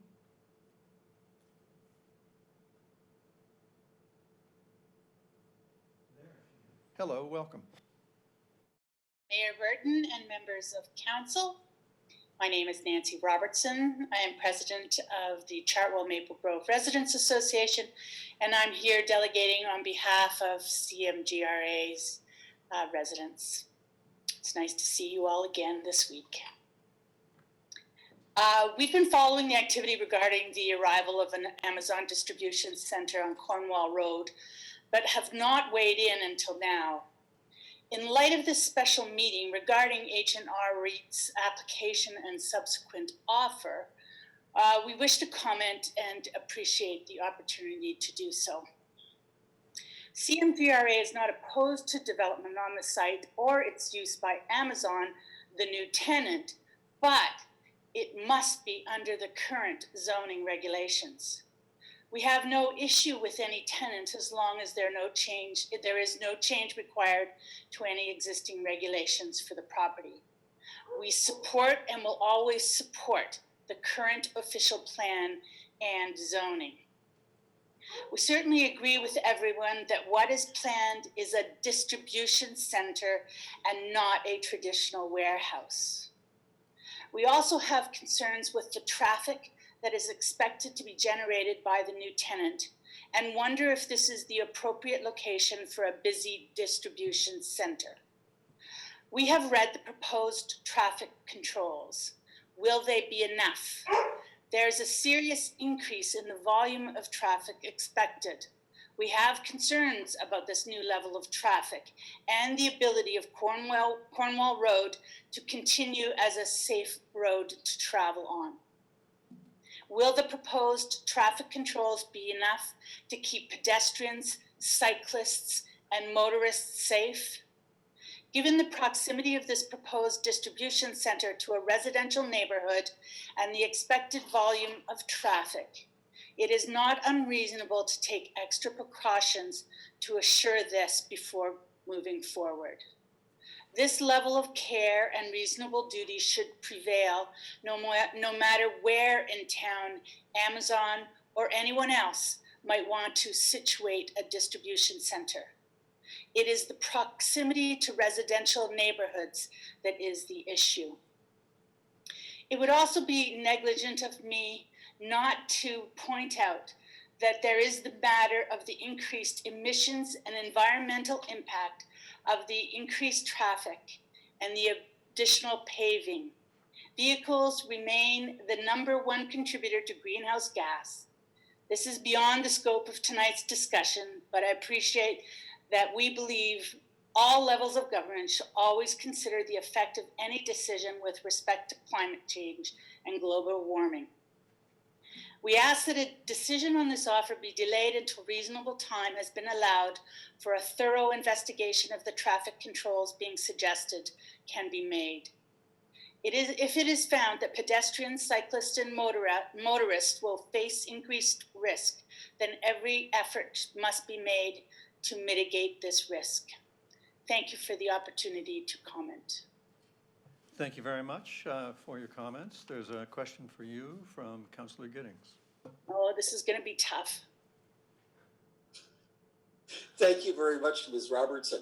Were you online earlier when Director Stevens talked about the capacity of Cornwall being 40 to 60,000 vehicles a day?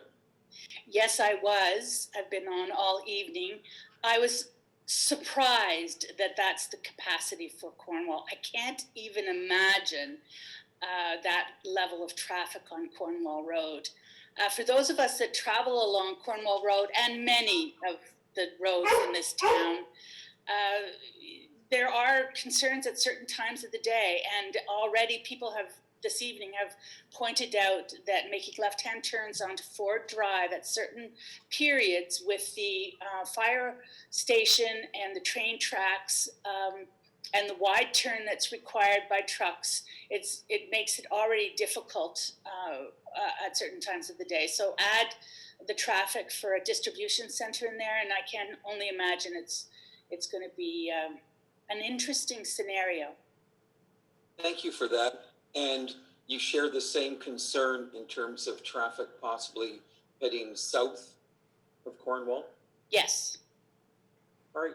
Thank you very much for delegating. Madam Clerk, thank you, Ms. Robertson. Madam Clerk, would you call the next delegation? Our last listed delegation is Denise Baker from Weir and Folds, who is the lawyer for the applicant. Welcome, Ms. Baker. Council looks forward to your information and may have a question or two for you.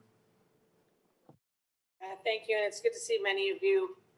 Again, it's been a while since we've seen you, and I'm happy to see you all keeping safe and healthy. I really want to extend to all of you that we have a team here available in the background to answer any questions that you may have. But I thought I would just offer a few comments for your consideration at this time. We appreciate the information of the last delegate who indicated that they would have no issue with any tenant on this site if there is no changes to any regulations in the zoning bylaw.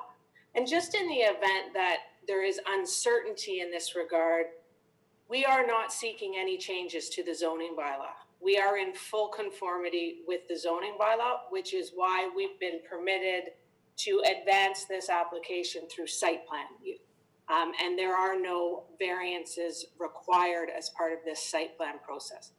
So this and of course, as all of you know, an approved zoning bylaw conforms to an official plan. And as a result, the zoning implements the official plan, and an application that conforms with the zoning also conforms with the official plan. And so I just wanted to make sure that there was that clarity on that point.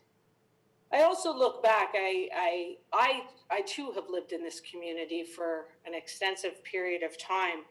And I looked back, I'm a bit of a planning nerd by admission, and over the holidays, I was gifted an official plan of the town from the early 1980s.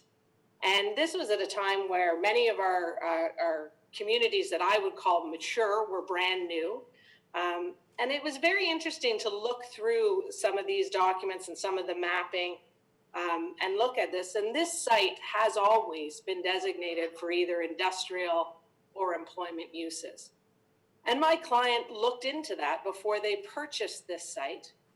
And I concur with my friend, Ms. Huckwith, and I use the term my friend, Ms. Huckwith, that is a term of civil litigation that we use. So my friend, Ms. Huckwith, as the town's counsel, I concur with her opinion.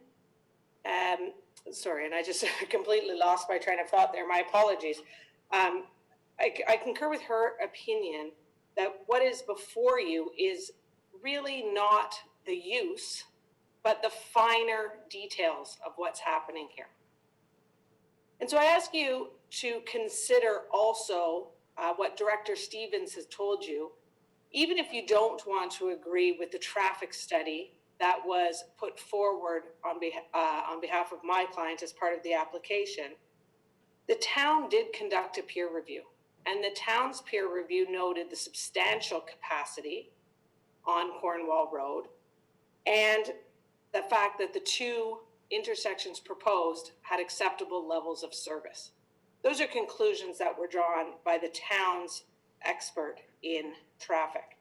And so I just wanted to bring that to your attention. I too travel Cornwall Road in this location every single day. And so I'm well familiar. I have been on the ground. I'm well familiar with all of the intersections between Trafalgar and Ford Drive. And I do note that the substantial capacity on the road. I also note that the capacity of 40,000 vehicles a day is something that is noted in the town's official plan. I also wanted to just note for the record, there's been a couple of references to the town's opposition to an application at the corner of Cornwall Road and Ford Drive. I was the solicitor for the town as it related to that application, and I just advise you on this point, and this is an important distinction, and I think is a distinction that is trying to be made this evening. That application was for a zoning bylaw amendment. The use wasn't permitted. It was not a site plan application, and that's the fundamental distinction between that application and the opposition that was brought to bear with respect to that application and what you have here as a site plan application. We do agree with the opinion of both your former chief building official, Mr. Tudor, and your new chief building official that the use conforms with the zoning bylaw and the definition of the zoning bylaw. That we think is important and goes to the point of that was raised that we ought to have known what the regulations were on the site. We did know what the regulations were on the site. And what's really interesting is we also knew that there was a minister's zoning order on the site when the building was built. Ms. Huckwith brought that to your attention. And I'm certain that she did not intend to suggest this, but I want to also be clear that the building that is built on the site was built in accordance with a building permit that was issued by the town. So at one point, the town's position was that notwithstanding the minister's zoning order on the site, the building was permitted to be constructed. What's happening now is, of course, we can't get a building permit because of the minister's zoning order. So we're in a situation where, there's a real chance that the site could then be inadvertently sterilized. I just want to conclude with this is we brought this settlement offer in good faith. We believe that we believe that we could have the opportunity to make things better on the site to address some of the concerns that we have had, that had been expressed to us by staff, and the staff's concerns were also, they also brought to our attention concerns of the community. As Ms. Huckwith mentioned, we are prepared, if this application is approved, we are prepared to have the minister's zoning order capture the GFA and the 689 parking spaces within it, and that would address those concerns of future expansion. And we also are concerned, in recognition of the most recent submission that was made, to look at the relocation or the addition of an intersection that aligns up with Cardiff Drive. That is something that we're absolutely prepared to look at. I think there are some technical matters that need to be addressed before, frankly, your own staff, your traffic consultants are 100% comfortable with that, but we are prepared to do that. We want to look at that, and if that's a solution that works, that helps the neighborhood, with their traffic and access to and from the site, we are most certainly prepared to do that. We think we have enhanced the site plan application to increase vegetation, planting, buffering, addressing noise issues. And so we believe we are at the stage where the application can be approved subject to the conditions of final site plan approval being worked out with the technical experts that are on your team, the traffic experts, the stormwater management experts, because that'll have to be looked at, as Ms. Stevens noted, your legal experts and your planning experts. And we are fully committed to working with them to ensure that all of the conditions are addressed so that we can proceed to final site plan approval and to pull the building permit to advance with any development on this site. And of course, subject to any questions you may have, those are my submissions. Thank you very much, Ms. Baker. Councillor Giddings and Councillor Elgar. Councillor Giddings? Thank you, Mr. Mayor. Through you, thank you, Ms. Baker, for coming out. For clarity, are you able to speak on behalf of your client this evening if I have specific questions, or are those better asked of the proponent that may be here? Thank you, and through you, Mr. Mayor, to Councillor Giddings. First, I want to say I love your background. It's one of my favorite views. And second of all, sir, we'll go.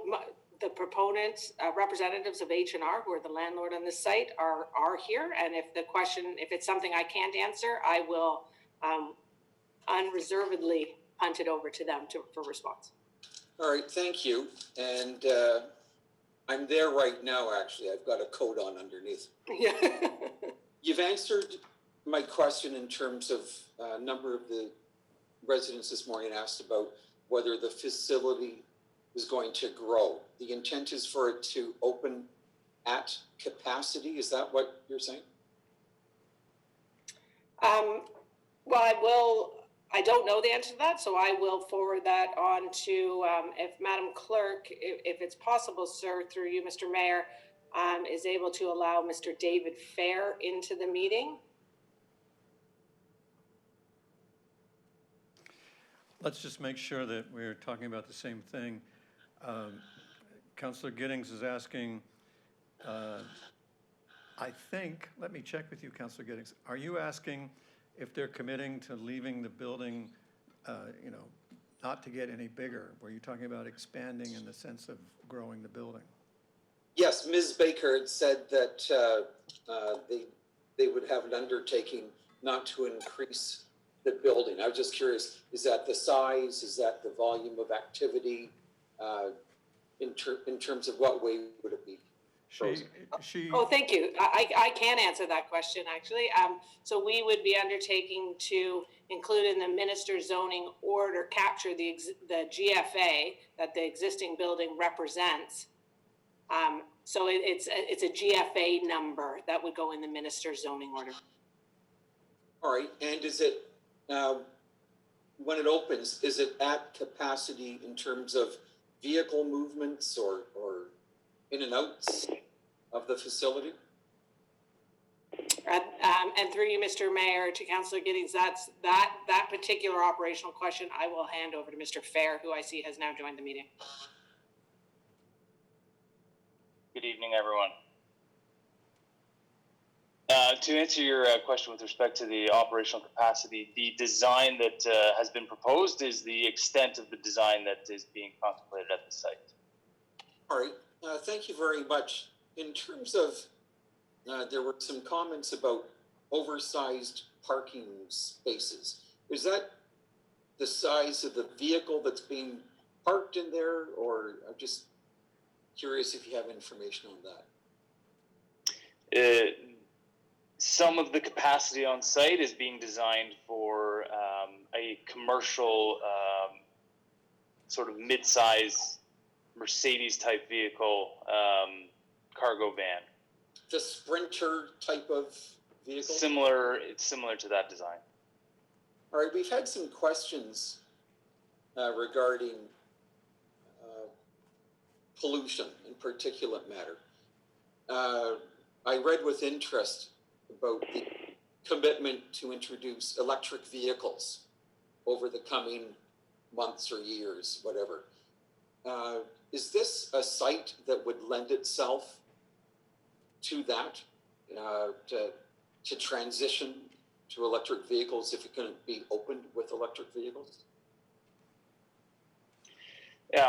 It could be. There's lots of variables to figure out with respect to that. The available power capacity to charge a fleet of this nature would be one of the ones that would need to be evaluated. But it's not a consideration that we think warrants being incorporated into the approvals that are being contemplated at this time. No, I understand, but it would be great if that were to occur. There's a street immediately east. The continuation of Cornwall is known as Barrel. Would there be consideration in terms of making use of that roadway to deflect some of the traffic? We've heard a lot of concerns from residents about the Royal Windsor Drive and Ford Drive intersection. If traffic heading east went along to Barrel, it takes them over to the Peel-Halton border, Winston Churchill, and would serve as a way of getting them out of that intersection. Would that be considered? Through you, Mr. Mayor, to Councillor Giddings, I just want to, so we're here on behalf of the landlord. And so some of these operational considerations would be with the tenant. And certainly that is something that we could discuss with them, but I'm not sure at this stage from the landlord's perspective where the tenant's vehicles go is really within our realm of things we can control. Thank you for the clarification. I was getting away on myself there. I think we have a bit of a lineup, Mr. Mayor, so I'll stand down for now. Thanks. Thank you, Councillor Giddings. Councillor Elgar and then Councillor Chisholm. Through you, Mayor Burton. Thank you very much. And Ms. Baker, glad to see you again. The question, does an MZO take precedence over an OP in zoning regulation? Yes. Okay, thank you. Mr. Mayor, it does, yes. Yes, okay, good. Can you help me understand what is the difference between a warehouse and a fulfillment center or last mile versus a distribution warehouse?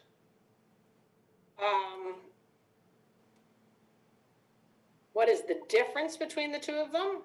Yeah, there's actually, because I noticed that Amazon seems to use the term fulfillment center and also the term last mile. And also, if you look it up, you'll see they have warehouses too. So if you start looking up what a warehouse is versus a fulfillment center, I just need my own mind to understand what the difference is and what Amazon says it is. And to be perfectly honest with you, I don't know the answer to that. What I do know is what's proposed here is the definition of warehouse in the town zoning bylaw. So if you would allow me, I can look into that and get back to you. Maybe within a moment or two, I could perhaps see if I can reach our planner and see if they know the answer to that question. Okay. It's just because the definition of warehousing is for the indoor storage and freight distribution of goods, whereas merchandise, substances, articles, or products. What's proposed here it meets that definition of warehouse as noted by your staff. Yeah, that'd be good to know, because that last mile means something when you start looking up definitions of what it really means. The other thing I just wondering, since you did work for the town and you were a solicitor, can you explain for me what's the difference between E2 and what is E2 and what is E3? In the zoning bylaw? Yes. What would make something go from an E2 to an E3? So I'm gonna harken back to my days. So the official plan has various categories of employment designations within the town, and then each of those employment designations are implemented through one or more of the employment zone regulations. And so I don't actually have the mapping in front of me, but the different types of uses permitted, oh, sorry, I just got some feedback there. The different types of uses are permitted vary between E1, E2, and E3 in accordance with the designations, the general designations and policy framework that's within the official plan. Do you want specific examples? Because I'm happy to take those out. Denise, you don't have to give it to me right now, but I'd really be interested to see what would make an E2 become an E3. A zoning bylaw amendment. Well, no, but what the zoning bylaw says now, just what do you know as what is an E3 in your mind regarding a warehousing or non-warehousing type of organization? I believe warehousing, and I can just pull it up. I believe warehousing is permitted in both of the E2 and E3 designations, but I'd have to confirm that. Okay, appreciate that. Thank you. Thanks very much through you, Mayor Burton. That's all my questions this time. Thank you. Councillor Chisholm, are you on the line?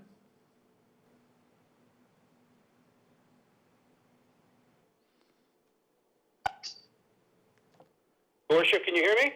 We hear you very well. Oh, thank you. My apologies for not being online. I've had a computer, and I took the computer and turned it upside down and shook it, and it didn't work. So, anyways, my apologies. But I do have a question. Denise, thank you very much for your small presentation, brief presentation. My concern is with the letter that was forwarded to us with respect to the points with respect to the site plan, where, I'm talking specifically site plan and the changes and modifications that you've agreed to, or the owners agreed to. But I have a concern why the drop dead date of January 25th. Is there any room to extend this further until we've settled on a lot of the details, or is this a definite? Thank you, and through you to Councillor Chisholm. It's to deal with tenant issues, and to be fair, sir, the application has been in for now almost a year, and so we have tenanting this site is of the utmost importance, and from a business perspective, we are given drop dead dates. I want to assure you, Councillor Chisholm, that each deal has thresholds and markers, and we have until January 31st to address this first threshold is conditional site plan approval. But that does not mean that we are foregoing finalizing any of these details as raised by Ms. Musson and Ms. Stevens and Ms. Huckwith at the outset of the presentation. Those discussions will still happen as we go from draft site plan approval, which we are seeking from you this evening, to final site plan approval. So this isn't final at the end of the day. It's just that it's just the ability to move forward to draft site plan approval, or to final site plan approval. Sorry. Thank you for the response. I missed the first part of the presentation because of my computer problems, but just to refresh in this one, with respect to the site plan, I don't know if this is a moot point, moving forward on, do we not have to have MZO lift the requirements on that property before we can even approve the site plan, or is it vice versa? Thank you, and through you, Mr. Mayor, to Councillor Chisholm. As noted by Ms. Huckwith, and I won't try to quote her words, I'll just give you mine. The province, and this is my experience with minister zoning orders, not just here, but elsewhere in the province wants to know the position of the municipality before it takes any action on it. So again, we've been, the province wants to have some certainty as to the local municipality's position. So it's the reverse order, the municipality first and then the minister's zoning order. And as Ms. Huckwith noted, that would be presumably a condition of final site plan approval. Okay, thank you. Thank you, Councillor Chisholm. Councillor Duddick? Thank you. Through you, Your Worship. Thank you very much for delegating tonight. Appreciate getting an opportunity to hear firsthand in regards to responses to questions that were raised for the settlement. Councillors Haslet, Thiel, and Giddings have a motion that they circulated with us just late in the afternoon that they had intended to present it at tonight's meeting. Have you had an opportunity to review it at all, or would it be beneficial for you to have an opportunity to view it, given that we're down to crunch time? Thank you, and through you, Mr. Mayor, to Councillor Duddick, no, we have not seen this motion, so this is news to me. And yes, I would love an opportunity to see it. Thank you very much. And Mr. Mayor, if I may, just in the middle of that, I did take a quick look to Councillor Elgar's question. Warehouses are actually permitted in the E1, E2, and E3 zones. I just wanted to correct myself on the record for that. Thank you, Ms. Baker. Just wanted to clarify, you had indicated that there may be a willingness to pursue or investigate the Cardiff intersection. Is that correct? That is. Okay. That the traffic seems to be one of the bigger issues that I've heard repeatedly and seen through the various sources of correspondence. Has the owner of the property ever given consideration, or were discussions ever entertained with our traffic or engineering staff to have access at the rear of the property to 122? I know there's pipelines and I know we've got the rail line coming across, but given that we have a level crossing already at the Cornwall section, I was wondering if any kind of exploration was given to that so that it would be going out on a much more, what shall I say, commercial industrial route versus something that's associated with residential use as well. Thank you, and through you, Mr. Mayor, to Councillor Duddick, the rear portion of the property is significantly encumbered not only by the rail corridor, but by a hydro corridor, and in fact, a substantial grade elevation change, and so it's not possible. Okay.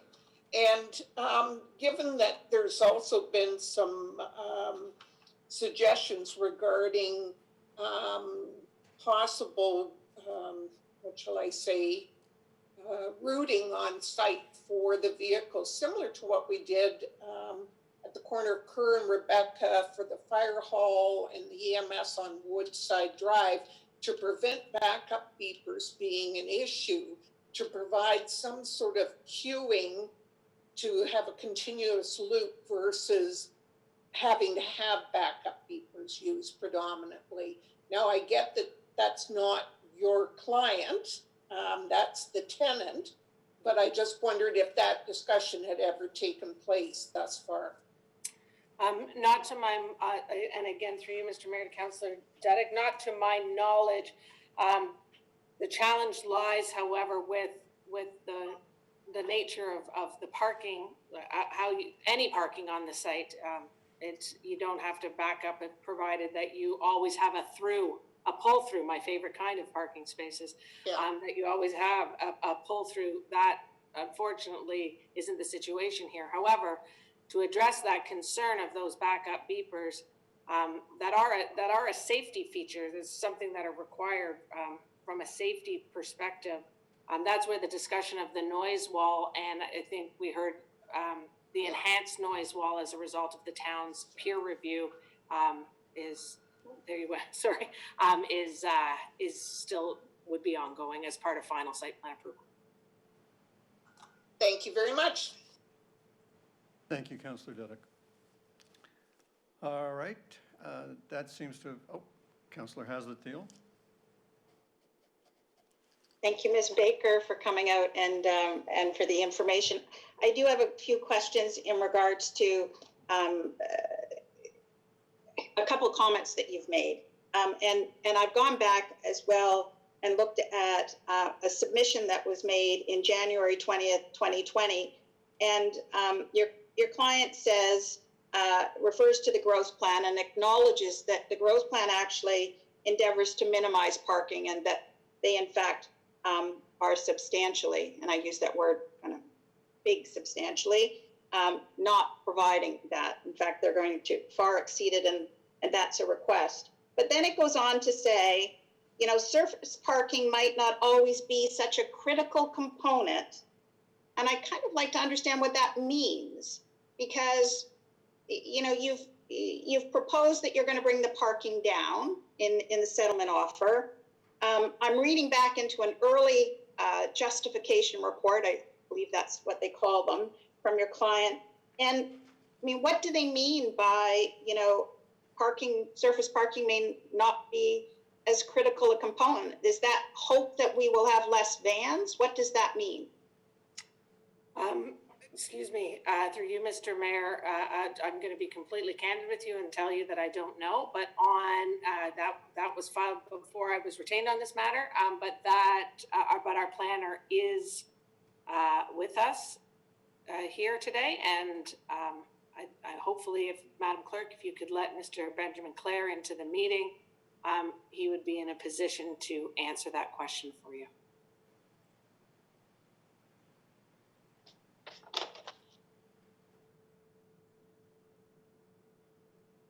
Good evening. Can everyone hear me?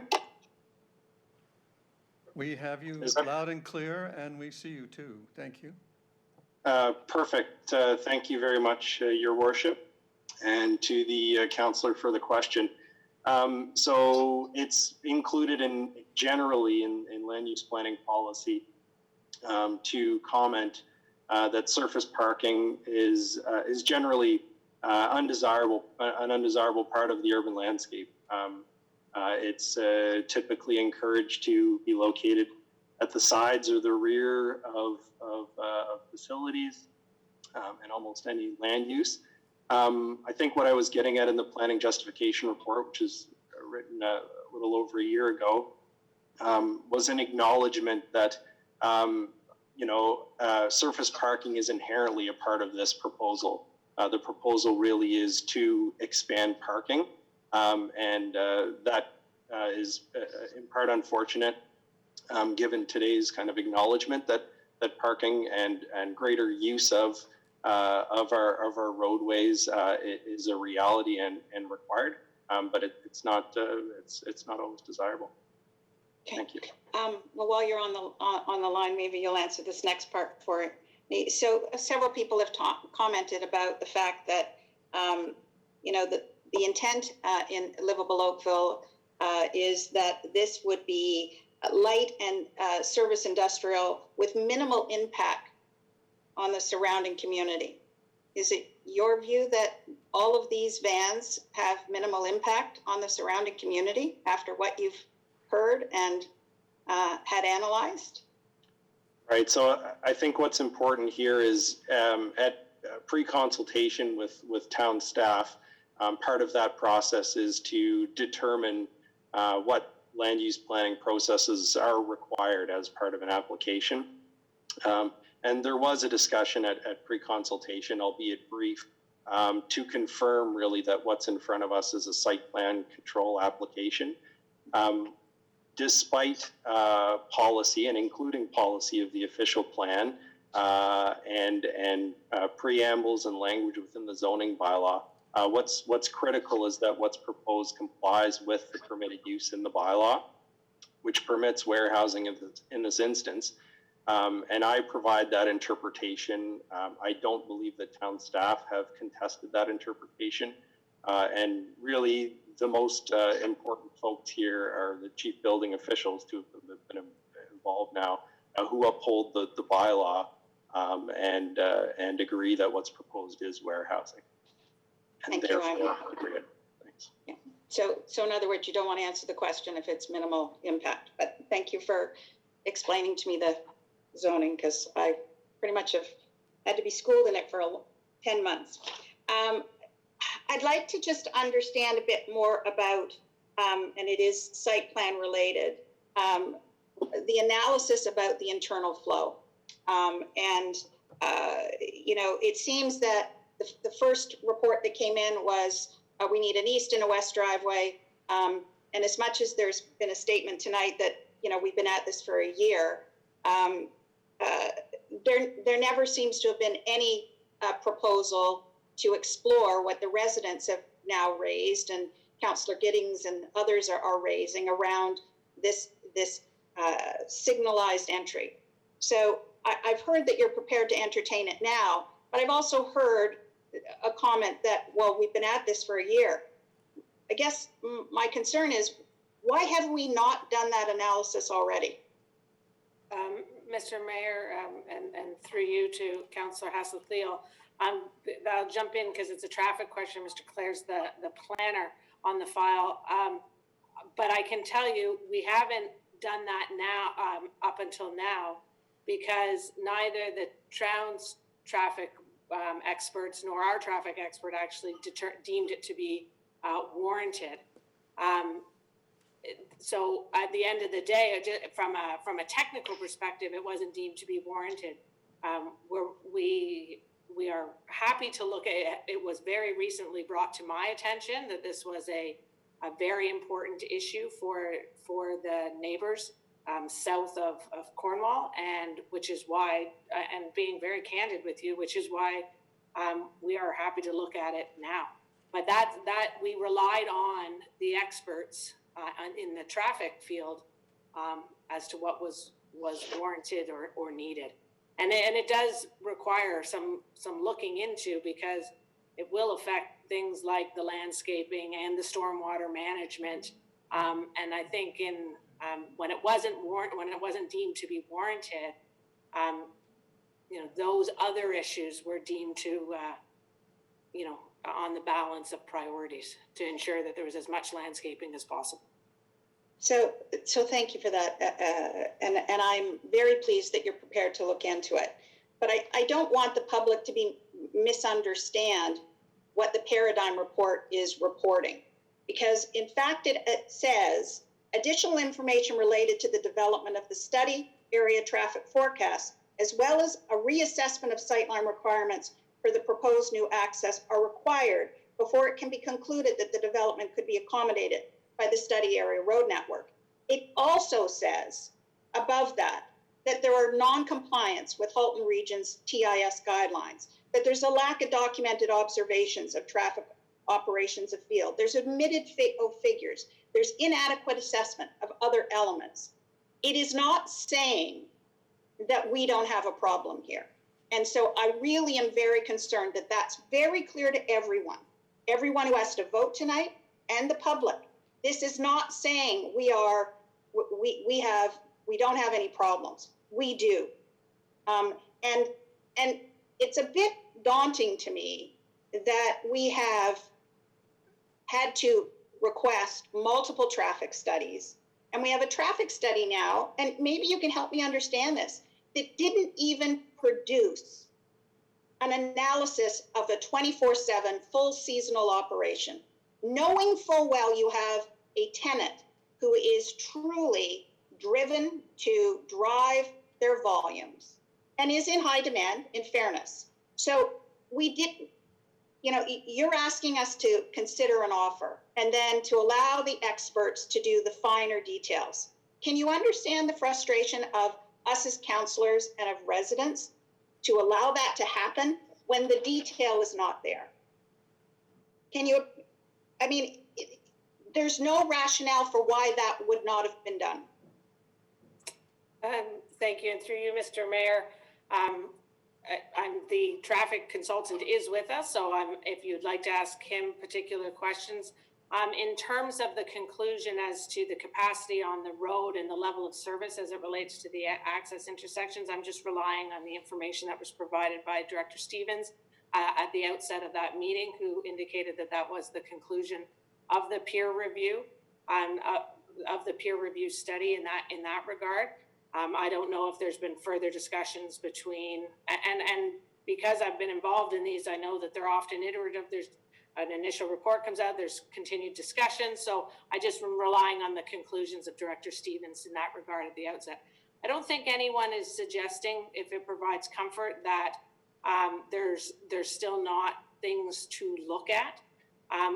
The sightline issue, as an example, as it relates to the existing driveways, that information, if it's warranted, will be provided. It will be provided as it relates to the proposed new intersection, if that's the direction that people want to go for certain.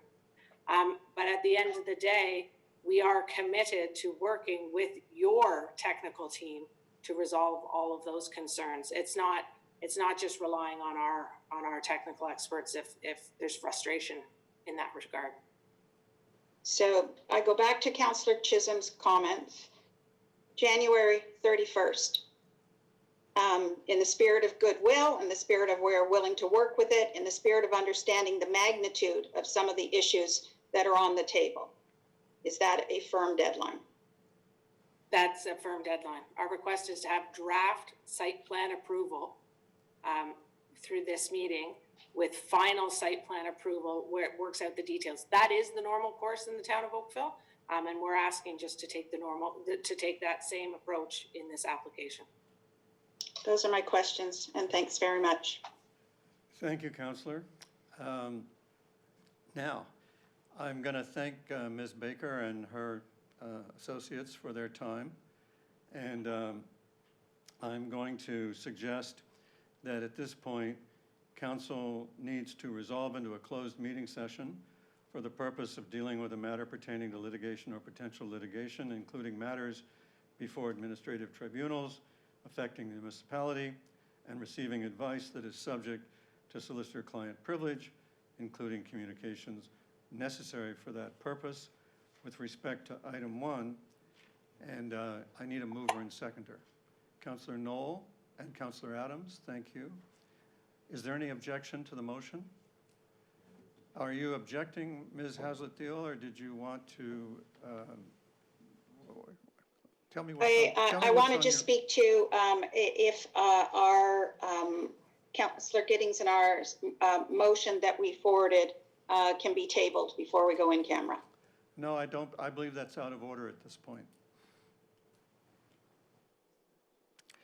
I'm calling the vote on the closed meeting motion.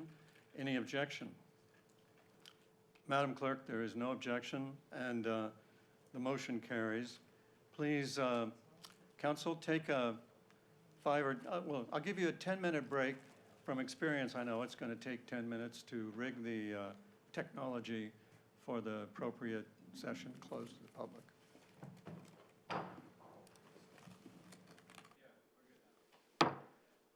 Hello, I'm calling the Council back into session, in a public session. Council having resolved into a closed meeting session for the purpose of dealing with a matter pertaining to litigation or potential litigation, including matters before administrative tribunals affecting the municipality, and receiving advice that's subject to solicitor-client privilege and the communications necessary for that purpose. With respect to item 1, the LPAT appeal, site plan application filed on behalf of H&R REIT for development of an Amazon facility at 2175 Cornwall Road. Council has staff and council and everybody have worked hard to come up with a resolution that will try to capture all the concerns that we heard tonight, and including the concern that site plan is getting to approval and cannot be used to stop a development. And it's for the purpose of seeking controls on the physical layout of the infrastructure on the site, such as where parking is and so on. So with that kind of a constraint, council and staff are about to consider a resolution, which I'd like to put up now, assuming that our technology allows. And Councillor Giddings, I understand you'd like to move this. Is that correct? That's correct, Mr. Mayor. Thank you. What I will do is I will read it, and when I get to the bottom of this page, hopefully someone will change or scroll to the next bit. It's moved by Councillor Giddings that a settlement of the site plan application for the redevelopment of 2175 Cornwall Road, in accordance with the offer to settle dated January 14th, 2021, be approved, subject to A, changes or conditions to address the matters raised by planning staff in their report and presentation, including the gaps identified in the peer reviews of traffic, and avoid any disruption of the town's active transportation master plan facilities in the area. B, before I go to B, the matters raised by planning staff in their report and presentation, we will be able to put on the screen after we after we get done with this part, just in case anybody needs the convenience of being able to see it there instead of looking to the report. B, changes to the settlement offered by the applicant in their presentation to include the eastern access be relocated to Cardiff, subject to a detailed analysis of implications to the site plan, including such items as landscaping, noise, stormwater, and an assessment of the benefits to traffic function. C, changes to the settlement offered by the applicant in their presentation to include a request to the Minister of Municipal Affairs and Housing to include a maximum floor area of 29,200 meters square and a maximum number of parking spaces, both internal and external, of 689 within the Minister's zoning order. D, an agreement documenting the settlement being finalized to the satisfaction of the Commissioner of Community Development and the town solicitor or delegates. 2, Council requests staff to seek best efforts by the applicant to achieve the following. A, implement the infrastructure to accommodate electric vehicles on site. B, seek a prohibition on the utilization of drones on site. C, that the internal traffic flow design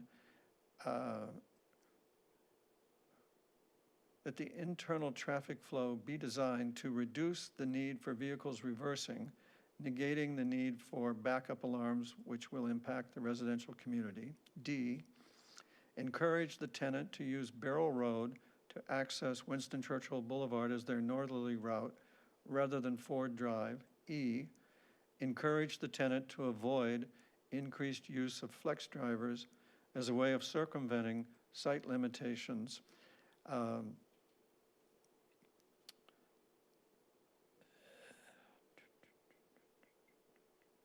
And it needs to end after the word limitations. The other words are extraneous, and I regret the oversight. So I know we opened this up in a non-editing mode, so we won't be changing it. And 3, that staff be directed to bring forward a zoning bylaw amendment for council's consideration, capping the building size at 29,200 meters square and the number of parking spaces at 689. And although this is belt and suspenders, in the circumstances, council felt and feels that belt and suspenders is appropriate. Now, Madam Clerk, if you, I hope your technical magic allows you to put up the list of concerns from the staff report, or possibly the abbreviated list from the presentation.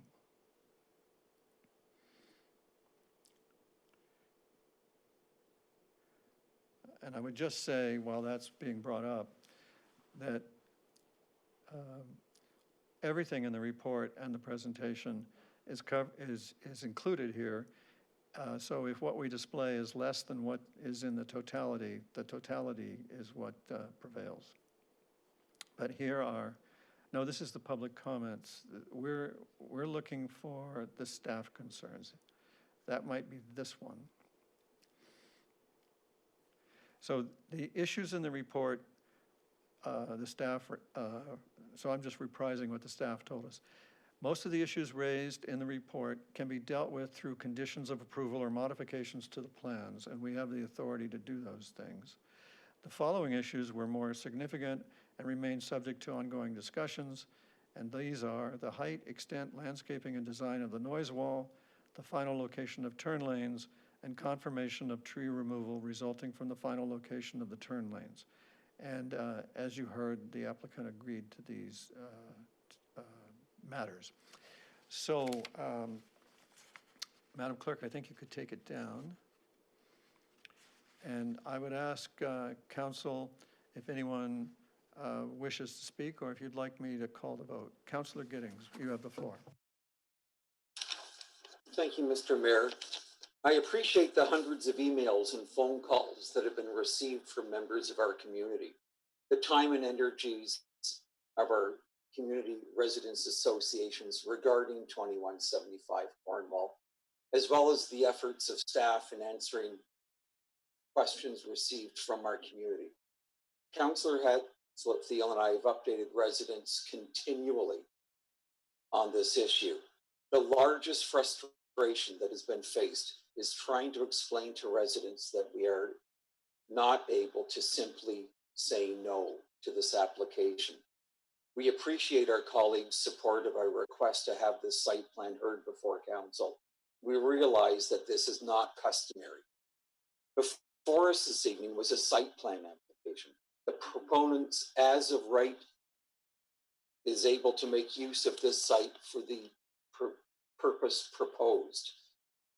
The process of site plan allows us to raise any issues of concern, and our residents have helped us identify those: noise, safety, pollution, among many others, and to seek actions and revisions to mitigate those for our community. As we are not able to prevent the proposed operation, our role and duty is to ensure that this site is operated in as safe a manner as possible. This motion is the only means possible in an effort to mitigate residents' concerns, and I'd like to ask my council colleagues for their support. Thank you, Councillor Giddings. Are there other speakers? Councillor Hatslip-Thiel.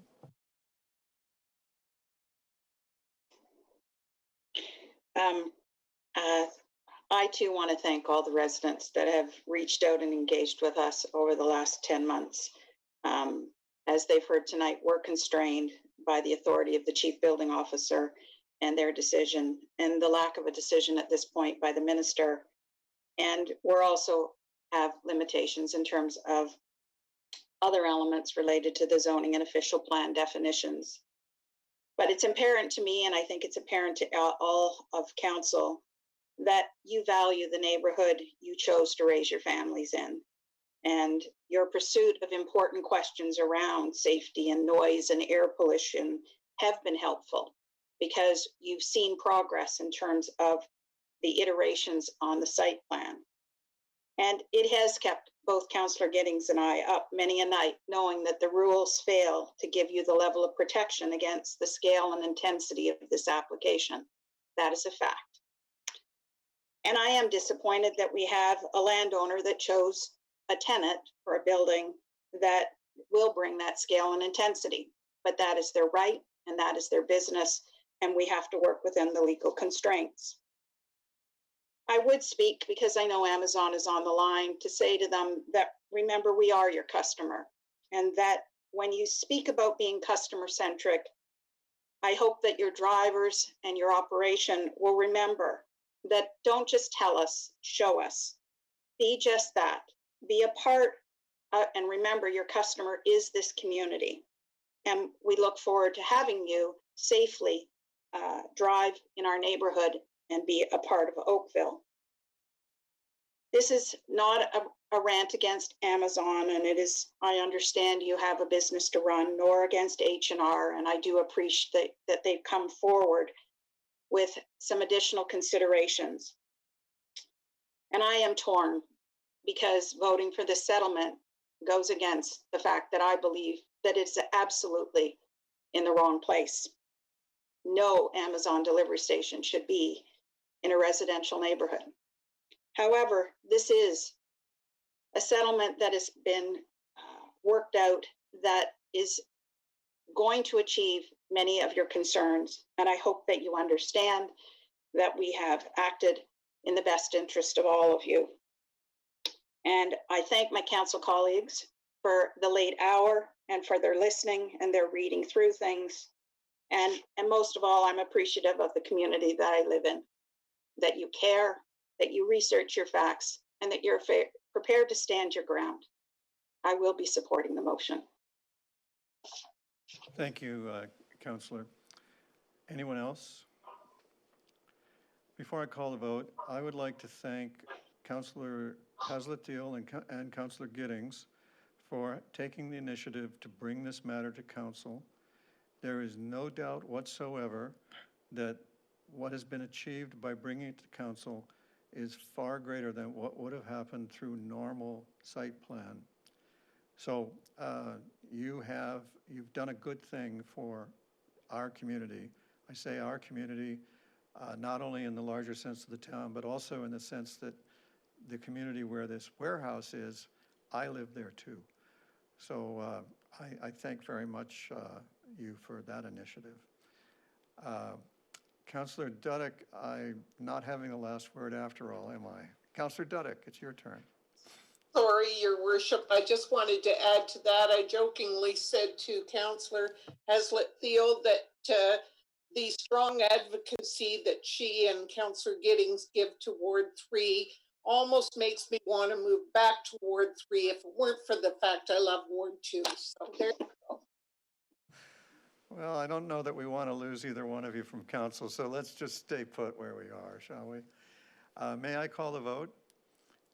Is there any opposed? Is anyone opposed to the motion? Madam Clerk, there is no objection. The motion is carried. Thank you, everybody. Now, according to my reading of the agenda, we only need a motion to rise and report. Councillor Grant, thank you so much. Any objection? Madam Clerk, there's no objection. Councillor Grant's motion carries. I rise and report the Committee of the Whole has met and made recommendations on discussion item 1 as noted by the clerk. A mover and seconder for my report is in order now. Councillor Knoll and Councillor Elger, thank you very much. Any objection to the report? Madam Clerk, there's no objection. The report is adopted. We now need to do the confirmatory bylaw. We need 2 of you for that. Councillor Lischina and Councillor Palmer, you were very quick. Any objection to the confirmatory bylaw? Madam Clerk, there is no objection. The confirmatory bylaw is adopted. Thank you very much for your time and attention and your very hard work. And I have to say, the collegial work that you did and the respect you showed for each other and listening to each other and respecting the rules, it does a lot for our reputation as a livable place. And it also does a lot for our reputation in other quarters when we, when we have to fight. It's good to know that we have a reputation that stands up to examination. So I thank you very much for all of those contributions, and that ends our meeting. Good night.